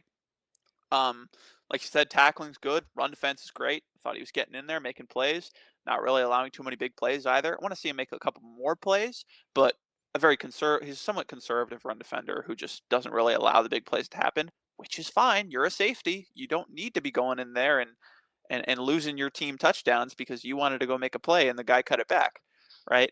I think in deep zone is where I want to see some strides as well. Uh, I do like that he would just go for it sometimes, but I also felt like there's a lot of hesitancy, a lot of times where he just took a couple steps in the wrong direction. But again, am I worried? Not really. I think it'll improve, but there are enough questions where I need to see it improve before I really see your first round, early second kind of safety who can be a Pro Bowl talent, you know. But man, there's so much to like about him. Did you watch him against Kentucky? I don't think I did. Maybe. I don't think so. So you mentioned you want to see more for him attacking guys at the catch point. Ooh, You're going to want to watch the Kentucky game. I good to know. have 4 total notes on Jelani McDonald's ball skills. He actually wasn't in position to make a ton of plays on the ball this season, which was a little bit surprising. All 4 of them are basically just, I don't know if that was a good play on the football, but you hit the guy hard. And he did There you that go. 3 times against Kentucky. So he will take guys down. Yeah. Oh no, absolutely. And there's a couple of times deep where there's like he's throwing a post and he just lays a guy out, but it's kind of on the wrong shoulder and it's a little bit off leverage. The guy still made the catch. If Mm. you hit him on point, man, there was something there. And similarly, like I didn't think the physicality, like there were flashes of it there in man coverage because he didn't play a whole bunch of man. He's not this elite tight end eraser yet, even though he has the potential to be. He's got the frame, he's got the fire, no doubt about his competitive fire. He's got the athleticism. But again, it just felt like, oh, I feel like you could be jostling this guy a little bit. Maybe he's afraid of penalties or something. But there's more to be unlocked there, right, with him. Coy Parrish, head on the football. To Coy Parrish, school of tackling, targeting every other play. All right. That was Jelani McDonald. I guess we'll go to Jalen McClain, a guy that you put me on to, and I ended up being higher. I wouldn't have watched him without you telling me to. I only had a certain amount of guys. I wanted to get to the BYU safety because I Oh, had to the BYU safety. Don't make me say his name. All right, we're gonna try it. Okay, give me a second. Okay, I can't. Follett, shit. Falatau, Falatau Sachuala, Falatau Sachuala. My favorite obviously. BYU safety that I've definitely heard of. I really wanted to get to him because I'd heard some good things about him, and I was watching a BYU defenseman last year. I can't remember who because I don't remember any BYU defender in the NFL draft. I have no idea. Jack Kelly. I was watching Jack Kelly, um, and I wrote him down because I wanted to get to him for summer scouting. He looks good, and then I see his name being mentioned, but I had room for one more guy that wasn't a consensus top guy because I kind of schedule the big guys towards the end, closer to the episode, so I remember them more, and so I have a better frame of reference for how good they are compared to the rest of the class. And I chose Jalen McClain because he texted me, and it was a great fucking choice because this guy, oh, he was your number 4, right? Yes. So yeah, you agree. I think he's the best athlete in the class. If we're going foot He's up race for there. foot Yep. race, burst for burst, accelerate, closing speed for closing speed, hip flexibility, fluidity, change of direction for change of direction, I'd take him over anybody else in the class. Not necessarily size adjusted, maybe size adjusted, but just flat out athleticism. It is so impressive, and it immediately gives him that ceiling of a dominant center field safety that can get anywhere on the field in an instant, go downfield, go behind him. He can just flat out run to the corners. He's in single high and a cover three. He can take away the fade. And that is something that gets you drafted in the top 2 rounds if you have it. And he's got a lot more than that. This is a guy who first year starting was last year. He's going into his true junior year. He's already a better processor than most of the guys on this list. He's seeing things quickly. He's clicking and he's closing. He's got the athleticism. He's got the reaction time. So when he sees it, he can just go and he sees it quickly. He sees these concepts developing right in front of his face and he's going to get down on them. He's going to find the way and he's going to make the play. This is not a guy I have a whole lot of concerns about. There are, I'd say, 3 major ones, and we'll get to them in a second. But I have no concerns about his zone coverage whatsoever. Okay, I have concerns, slight concerns that I think definitely will be dealt with. He is hesitant at times, right? He's a true sophomore, first year starting at Ohio State. He is hesitant at times. He doesn't completely trust his processor. I know he sees it because I'll see him do the same thing on a play later, and he's learned. He's going to go right down, but he hesitates and he leaves windows a little bit too open sometimes. He lets guys have a little bit too much space. Similar issue as Caleb Downs last year. Maybe it's a coaching point. Maybe they just like to do it. I don't know. That's the one thing I want to see him improve in zone coverage. Other than that, he's just playing great position. He's not taking steps the wrong way too often. He's getting down. He's great in the intermediate zones. He's going to lurk. He's going to try and find the play in the deep zones. He's not going to let anybody get behind him. I don't think there was a guy better at understanding where the guys were on the field. If there's 3 players downfield, he knows where they all are. It's so impressive, and it's a breath of fresh air. I just did not expect from this guy. I was expecting him not to be in my top 10, and then he just comes in and he wows me. And I haven't even mentioned him in run defense. He's 6 foot 203. Don't tell him that. He's going to come downfield and just demolish guys. It happens so many times. Oh, I guess I don't have a few notes. No, I do. Yeah, I have the one note. Against Michigan, I just wrote down absolutely no fear in run defense. So we're going to see what this play is. I think I remember it though. He comes downfield. There are 2 guys trying to block him. Most guys would kind of like, I'm going to ease up so I don't get my back broken. He runs straight through him and makes the tackle. I don't know how he did it. I would have died. I would have died standing still. Fear. No fear for him. Such a tremendous run defender. He's going to get in there, play physically. He's going to set the edge. He'll have his misses, but they're few and far in between. I love so much about this guy. It just took me by surprise so much. I watched him 3 days ago. I can't stop thinking about the tape. I think he's got this true dominant center. I think he's got Xavier McKinney potential. I see so much of Xavier McKinney in his game, except for the big issue, which keeps him out of the first round for me. He's a true second for me. There are no ball skills. There are no playmaking instincts to be said for, and that is the thing that just keeps him out. And I hate it. I don't know if it's going to come because it's just not there. No picks, 2 PBUs, Yep. 700, 800 snaps last year. It's so frustrating. I think it's maybe tied to the hesitant thing. He's a little hesitant to go make the play, but it also just he might not have the gene, and that would break my heart. He might not have the playmaking gene because if he did, I think he's a true first round player. But he just might not have it, and that will make for a very interesting evaluation. A lot of guys will have him as a third round safety. Some people will have him as a 1 through a 2, and they will see him completely the same apart from that one skill. How much do you value turnovers? Because he's fantastic at limiting plays. He allowed 16 catches for 94 yards, no touchdowns, targeted 28 times, no penalties. He just prevents things from happening, but he doesn't actively go out there and make plays, except in run defense, where he just puts his body on the line and says, to hell with it, I'm bringing this guy down. So I think it's in there. That's why I believe in him. But there are so many times where he just he's approaching making a play, and then he just doesn't quite have, I don't know what it is. It feels like you can make the play, just reach out, make the play, and he doesn't. So it makes for a very difficult evaluation. He's average sized, so I don't think it's going to hold him back, but it's not like a big strength for him. And then the one more thing I want to mention is that similar to McDonald, though maybe not, I want to just see him be a little bit more physical. I think he can do it because, again, he's putting linemen on their ass in the run game, but I want to see him be a little bit more physical when he's dealing with tight ends, not just try to mirror them, but get in their chest and make things happen. So That's Jalen McLean, my number 2 safety. I mean, he took me completely by surprise. I can't express to you how shocked I was expecting an easy watch. Oh, I'm just gonna watch him 3 games, get done with it, another guy logged. Watch 6 games of him just 'cause he's my number 2 safety, I gotta. Man, I'll let you talk about him a little bit more, especially because you put me onto him. Have you seen the John Boy's video? How good would Barry Bonds be without a bat? No, I haven't. Jalen McLean is how good would Jesse Bates be without the possibility of ever getting an interception? Yeah. And I think we're going to find out that that player is still pretty damn solid because you mentioned his really exceptional raw reception denial numbers. Victor, the long reception that he allowed this last season was 14 yards. Oh my gosh. Yeah, I Shouldn't mean, even good be a luck. stat.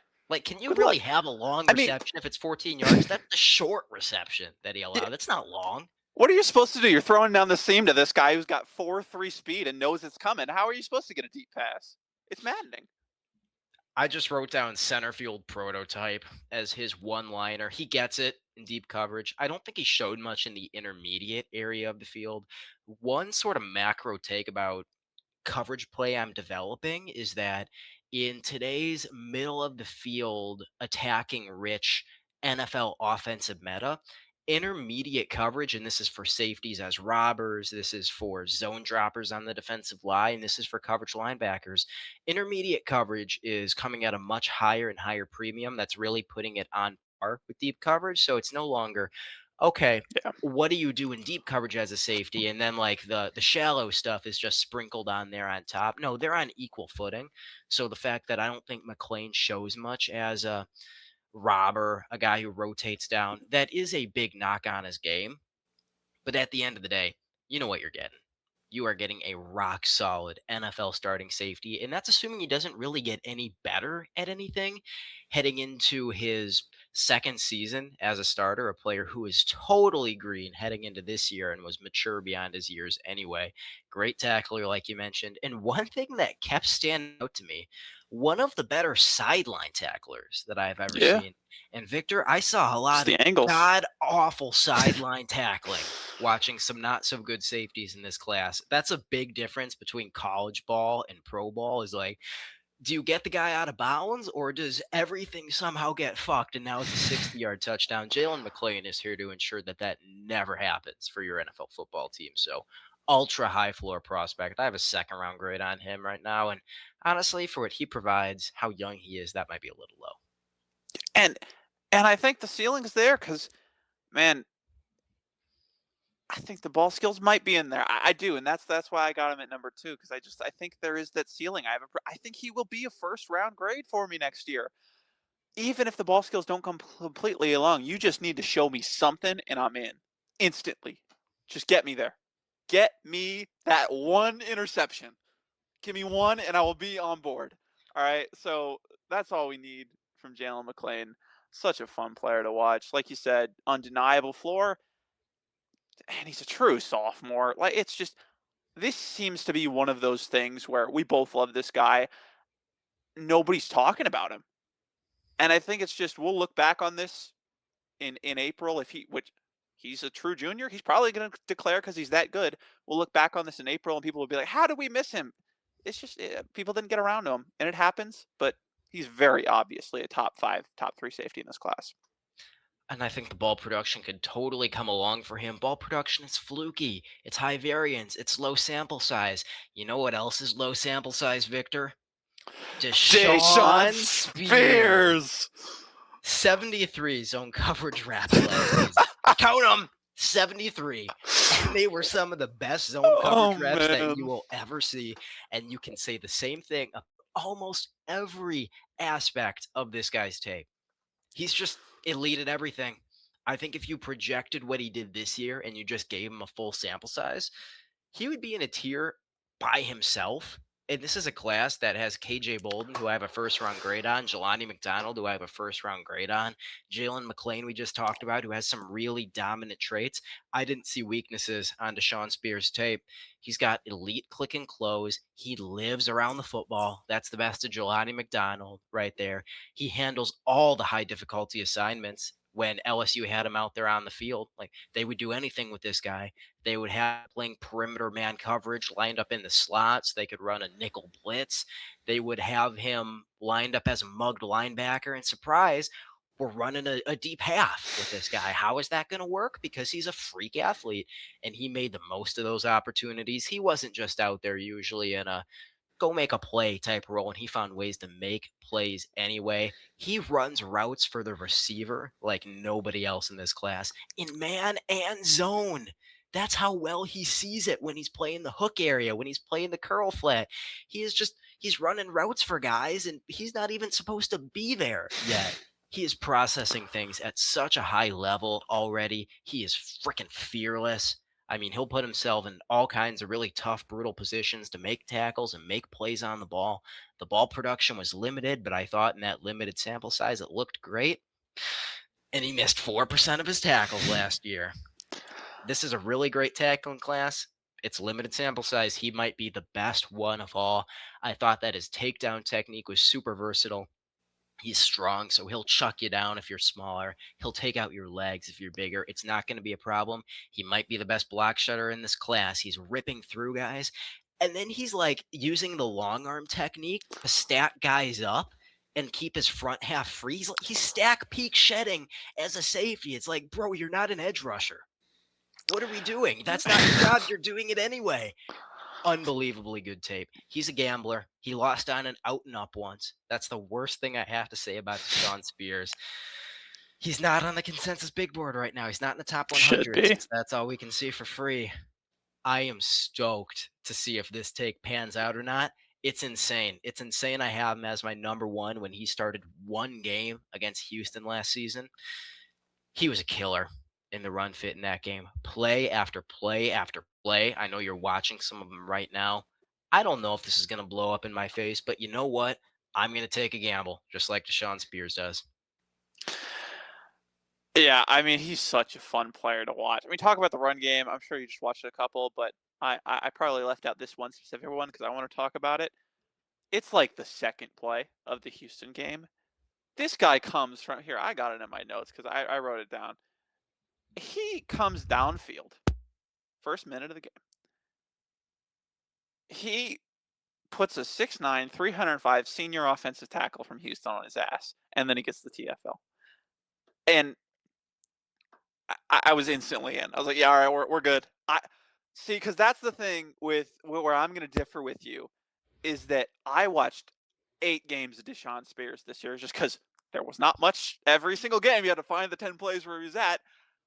I didn't see it at like this level until the Houston game.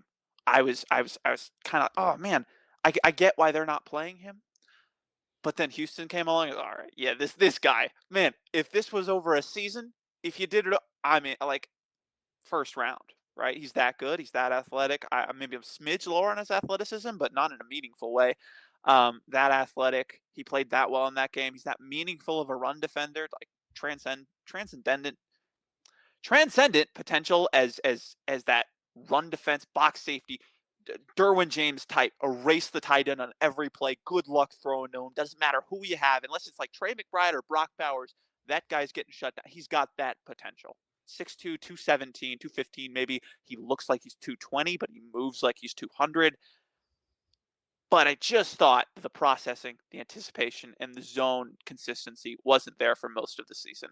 And that was what knocked him. I got a 4 on him right now, which is low, but it would have been a lot lower if not for the Houston game. I just don't know how to marry it with him because it's one game. But that game was so good. Listen, we both gave Charles Jaguars the number one interior offensive lineman spot after 2 games last year, so why not? I feel like he should probably be higher. Um, he should probably be higher than Benefield, honestly.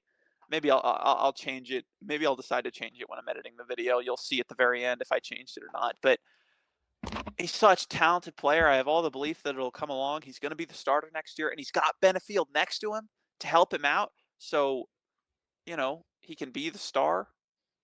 Have another guy who's worse in zone coverage than him, a lot worse in zone coverage next to him. Make him look better. I love Spears. I just think that there's a lot of times where he does see it, and then he's a little hesitant to go after it, make the play, come downfield.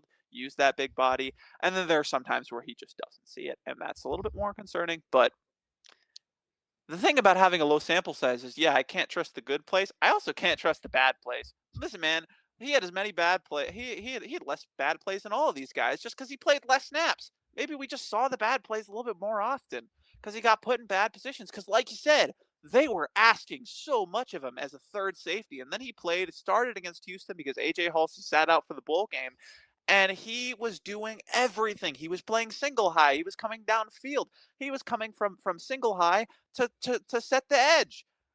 He was muzzling tight ends, playing man coverage on slot receivers. He showed everything you need from a first round pick, and I think he's going to show it this year. But the rest of the season does bug me because those were more games where you had more exposure and he had opportunities to make plays.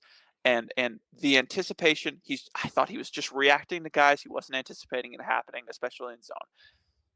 But I saw everything I need to do in the Houston game. I know I'm repeating myself, but it's very frustrating for me to have a guy I love this much this low. So I need you to understand, need you guys to understand that I don't hate him. I know he is number one. I don't hate Spears. He's tremendous. I don't think I've ever exposed myself to more downside risk than putting a guy who played 255 snaps last year, 460 in his career, Watch as him my not be the number starter. one and a grade point above both KJ Bolden and Jelani McDonald, who I have tied for my 2 and 3 grade, but had to go for it. You know what? Even if I'm wrong, die by the sword. Yeah. There's no guarantee he's even the starter, though. He's only started Come one game in his on. career. Now, obviously, he's the starter. Um, he's so fun. You're not sure about him, though. But if there's one guy you're sure about in this class, it's probably KJ Bolden. Just, again, similar to Jalen McClain, just take most of the stuff I said about him and throw it on to KJ Bolden. I said most. And then add ball skills and playmaking instincts, but take off 10 pounds. And then we got KJ Bolden. And that's kind of why it was so difficult, because will you trade ball skills and instincts for 10 pounds? And those are 10 crucial pounds, right? Bolden doesn't look 1 pound over 195. McLean's like 205. That's the difference between stopping an NFL running back and getting run over, right? That's the difference between forced out of the catch point as a tight end by a tight end versus being able to physically beat him and stand up and get your hand in the box and swipe that ball away. That 200 range is generally considered the low range for safeties for a reason. Once you get below that, it starts to get a little bit dicey. But then you watch KJ Bolden and you're like, I don't care. I don't give a shit. This guy's just awesome. He's probably top 3 processor in the class. If he's not number 1, it's McLean, it's him, it's Hubbard. He just, again, he sees things. He's not a psychic, but he's arguably better because he sees things half a second after the snap happens, so he's not going to guess wrong. He guesses wrong a lot less than Hubbard does, but he gets to the play just as quick as Hubbard does, right? He's incredibly athletic. The speed, the acceleration, the click and close, like you were talking about, to just get downfield and make the play. But also, he's got that speed to just challenge the sideline. You can't really throw a fade comfortably against him because he's going to be able to get out there and make the play. Talking about great tacklers, if we're talking about technique, he might be close to best in the class. Wrap up, hip drop, go in. There was a play against Ole Miss where not technique wise is it the best. It was a decent technique tackle, but he he's 195. But again, don't tell him that. He went up there, took 220-pound Keywan Lacey, threw him in the air, threw him back on the ground in a playoff game. Then he stood right over him like a dog, and that's the kind of player you're getting in KJ Bolden. He is going to be a center field mainstay for whatever team drafts him in the first round for probably the next 7 to 8 years, because he's going to warrant a second contract from that team because he is that good. It might be that those playmaking instincts don't get him far enough because he's not big enough to compete at the catch point in the NFL. And I don't know if that's going to be the case. I do think it lowers his ceiling slightly, but not enough to really take him out of the first round, take him out of the considerations I have him in. Not enough to put him below McLean, and certainly not enough to where I think he can gain 5 pounds of muscle and be just fine. So yeah, just gain 5 pounds of muscle. It's not that hard. So that's KJ Bolden. There just aren't many weaknesses to speak of.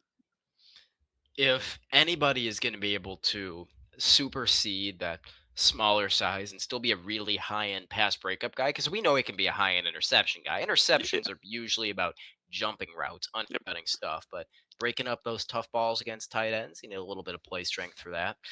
Bolden does have elite size adjusted play strength, but he also just has a gift for getting that long arm around a box out, finding ways to sneak it through that shield and break the pass up where he's coming down as a robber. He sort of tackles through the hands. Like, you shouldn't have been able to break that pass up. Don't tell him that. He finds a way to Timing. do it anyway. Yep. Timing is such an underrated aspect of ball production and tackling, It and he's it's got it. those little things that he does. It's the timing to wrap around. It's the angles that he takes. You're going towards the sideline, he takes the perfect angle. It's that kind of thing that this is an NFL player. This is an NFL star. And there's some guys you just see it and you know instantly. Sorry, that is Bolden right there. It's the timing. It's the mental. I don't know. It's so good. Athlete, A grade, tackling, 5% miss rate, ball production, outstanding, coverage stickiness, he barely gives everything up. I mean, what more could you really ask for? Obviously, you want him to put on some additional muscle, but we know he's going to be really good at the pro level. It's just how good is he going to be? It's that kind of conversation. Yeah. It's a ceiling conversation, not a floor conversation. So I totally get having him as my number one. Before I watched a guy with like 400 career snaps, I was very comfortable and excited to have KJ Bold as my safety number one. So I love him as well. First round grade for me. Yeah, absolutely. And let me check something real quick, but I don't think I'm wrong.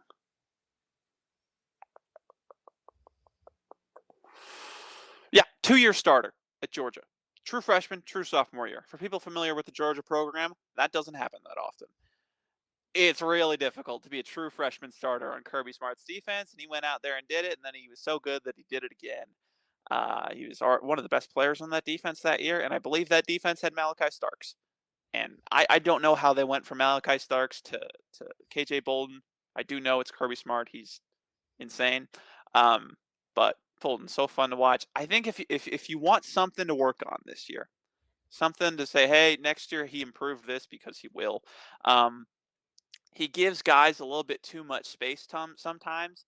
It's the same thing as Caleb Downs and Jalen McClain, like we're talking about a little bit earlier. With McClain, I think it was hesitancy. With him, I think it's somewhat hubris.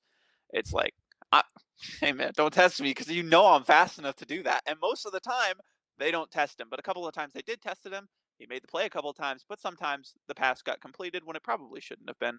So something to look for next year. Maybe he can stick a little bit closer, like that route snap, right? When in man coverage, give them a little less space. I don't know. Also, a couple of times in deep coverage, he came downfield because the quarterback baited him, and he came downfield, and it was a good. Chambliss did it once. Chambliss is a good quarterback, and he was good at that, especially using his eyes, right? And then I think it was, I think Joey Aguilar did the other time. He's not a very good quarterback, but it happens. So Bolden, I know we said McLean has a great ceiling, but I think Bolden probably has the highest ceiling of the class just because of how good he is. McLean's missing the ball skills. Bolden isn't missing anything. For improvements, I just have, the normal, he's a young safety stuff, quarters communication, Yeah, angles every happens. now and again, a little bit too much shoulder popping, but I mean, don't see that in his miss rate. Excellent safety prospect. This is an excellent safety class. I was Yeah, really impressed with it.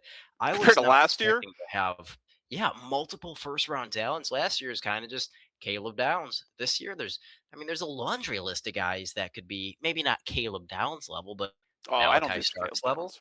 Yeah, Absolutely. yeah, for sure. I don't think there's a Caleb Downs in this class. Oh, I came in wanting to say that, and I got to say it. I don't think there's Downs in this class, but I do think there is a few Thieneman level players and a bunch of AJ Halsey. I'm blanking on other mid day two safeties in last year's class. But AJ Halsey level prospects in this class. And the thing with that is they're already there.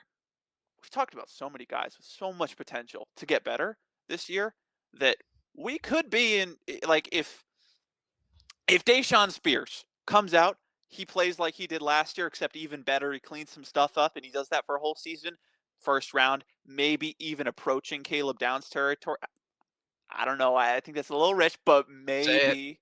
maybe if he gets that much better, we have that dominant player. Or Jalen McClain gets a 6-pick season, we have that dominant safety season. KJ Bolden puts on 15 pounds of pure muscle and doesn't lose his speed, doesn't lose speed. We have that dominant safety, and then a bunch of Benefield somehow learns to play zone coverage, right? You still got Hubbard in the mix, who's this entertaining day two kind of guy. You still got all Jelani McDonald. He gets better. I think he's a 2 through 3 right now. You think he's a 1? Maybe he ends up as a 1 for me too. We could be in the mark for generational safety class. It's possible. It's It is possible. possible. And you heard it here first. Athletes who tackle. We got a lot of them, and that's the It's name of the true. game right there. Absolutely. I kind of realized this right before the show. This is just the best tagline. I'm sure it's been said to death, but in the modern NFL, safety needs to be able to do three things. You need to be able to play man, you need to be able to play zone, and you need to be able to defend the run. The top three guys I have can do all of those things. After that tier, it gets to the point where they can only do two of those things, and then you drop a tier and they can only do one of those things. Or in McDonald's case, it's like you can do one of those things really well, and then the other, both of those other things, you're at kind of a half for me. So you get to 2 points overall, probably a little bit more than 2 points, but 2.5. So all these guys, can you do those three things? And those are crucial for every defender, but for safeties, you need to be able to do everything. It's not like corner. If you're not a good run defender, it doesn't matter too much, right? It can elevate you, but it doesn't matter. Safety, you need to do all of those three things, or you're not going to be very good. Or you're not going to be this great player. You can be good if there are some starters who can only do one of those things. Most starters can do two. The best of the best can do three, and that's what you're looking for. You're looking for the guy who can do it all at a high level. It's a weak link position. That's why great ones are so rare at the NFL level. Yeah, All absolutely. right. So those are our top tens. Victor, you mind if I do the full thing? Rattle them off. You did all the work. You deserve to reap the rewards.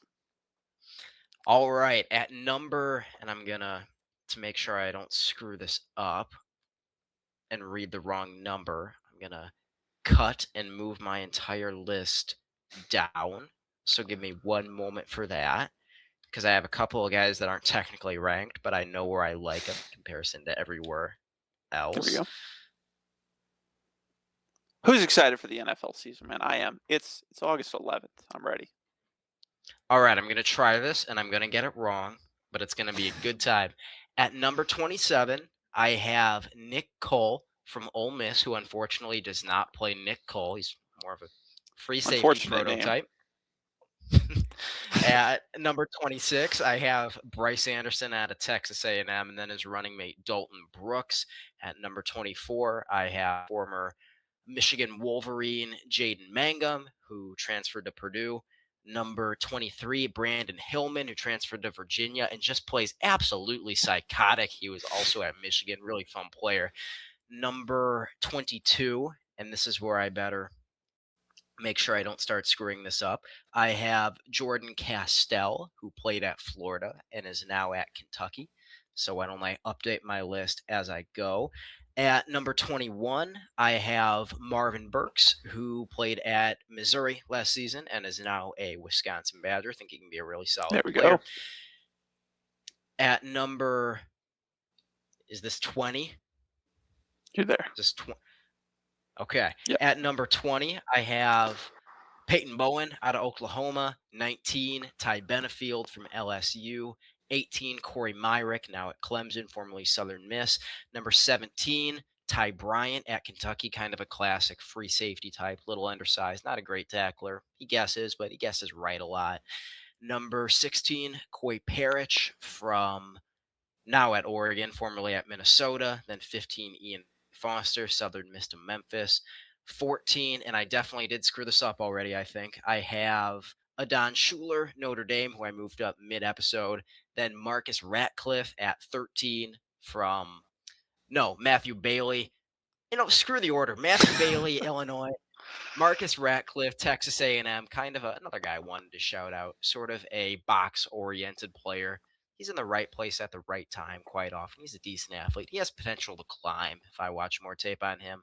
Then it's the guys we talked about: Jackson Benny, Keon Sabb, Marcus Neal, Amari Farrell, Bray Hubbard, Tay Johnson, Jalen McClain.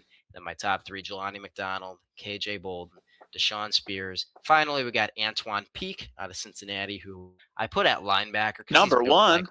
a linebacker. Number one, Antoine Peak. He's a Mike at the NFL Surprise. level. Killer tackler, great leader. Finding coverage production on him is like looking for Bigfoot. Like there's a chance it's out there, but just good luck finding it. You're gonna have to go deep in the woods and take a trek. You're gonna have to go out of bounds pretty far. Yep. All right, now That you. is that is a tremendous. Okay, well this is gonna be pretty short comparatively, but all right. Let's pull up the list. All right, here we go. Number 14, I already fucked it up. Number 14, I got Teo Johnson out of UCLA, formerly Utah. Uh, Number 13, I got Corey Myrick, Clemson, formerly Southern Miss. 12, I got Peyton Bowen, Oklahoma. Number 11, Jackson Benny of Utah. Number 10, Adon Schuler, Notre Dame. Number 9, Coy Parrott out of Oregon, formerly Minnesota. Number 8, Keon Sabb out of Alabama. Number 7, Deshaun Spears out of LSU. Okay, I'm changing it. Number 7, Ty Benefield out of LSU, formerly Boise State. Number 6, Deshaun Spears out of LSU. Number 5, Tay Johnson out of Notre Dame. Number 4, Jelani McDonald out of Texas, the BTS summer scouting legend. Number 3, Bray Hubbard out of Alabama. Number 2, coming out of nowhere, Jalen McClain out of Ohio State. And number 1, as expected, and very unfortunately, again, chalk, KJ Bolden out of Georgia. One hell of a list, one hell of an episode. That was a great episode. Now, this is our second year doing safeties. We might just make this a thing. We do safeties every summer. Out of all these guys that were there last year and are here this year, do you think we have a third year BTS summer scouting member next year? Is there somebody? Oh Because man. is there anybody who's eligible? Let's see. Because Bray Hubbard's a senior. Jelani McDonald is eligible, I think. There's a chance we could be Right? talking about Jelani McDonald 3 seasons in a row. It's a possibility. No, he's a true senior. Never mind. Oh, Hopefully none of damn. these guys get No, hurt. I don't think there Uh, is anybody. I don't recognize anybody. I don't think so. Yeah, that's insane. Did we do anybody last year that we didn't talk about today? I Is Harold checked my Perkins still in college? list. He is not, Uh, tragically. Feels like he should be, though. yeah. I You know don't who think I have so. watched the most games on of, I think, any player ever? Who? Suntaran Perkins. I've watched like 11 games on him over 3 seasons. What the hell? And I don't even like him. I have a seventh round grade on him as a special teamer. I love how he plays. He's just not good at Yeah. football. And he's my most watched Well, player of all time. I don't think he's not good. I remember watching him last year. I was like, this guy's good at football. It's just he's 210 and an edge rusher. He works really hard to get Yeah. to the football. Yeah. Credit to him. Safety, maybe. Maybe he should have been in this Could episode. be. Yep. He's got the weight for it. I mean, he's got the frame. Sean Spears is bigger than him, so I don't know what to say about him. But no, this was a very good episode, and glad it was a good episode because the last one you're ever going to get Yep. this year Peace for out. rankings. We're never going to see you again. But until we see you for the big board summer scouting episode, don't know exactly how it's going to look, but we are going to be bringing you mainly Elson's big board. But you know what? We'll take a shot at having mine, the all 12 players on it. um, no, but we'll be bringing you a big board, mostly Elson's, but I'll be able to talk about the players on there too. It's just he's a psycho and he's gotten to a lot more guys than him. He's perfected film watching. Meanwhile, I'm here in the caveman age, just doing one or two guys at a time. It's about But that's going to be streamlining. exciting. Exactly. That's going to be exciting. And then maybe, just maybe, we haven't decided yet, and I floated it, but I don't know if we're interested in it. We might, just in time for the season, do a fantasy football episode. But in fantasy football terms, it's questionable. We're not probable. We're not doubtful. It's questionable. Maybe we do a mock draft or something because we still got to get your season predictions before the season. It'll be a tight fit. Maybe we just do a mock draft and fuck around for 30 minutes. We'll see. But I those are the predict plans. This is going to be a badass year of content. Ladies and gentlemen, as always, so long, good night, and stay hard.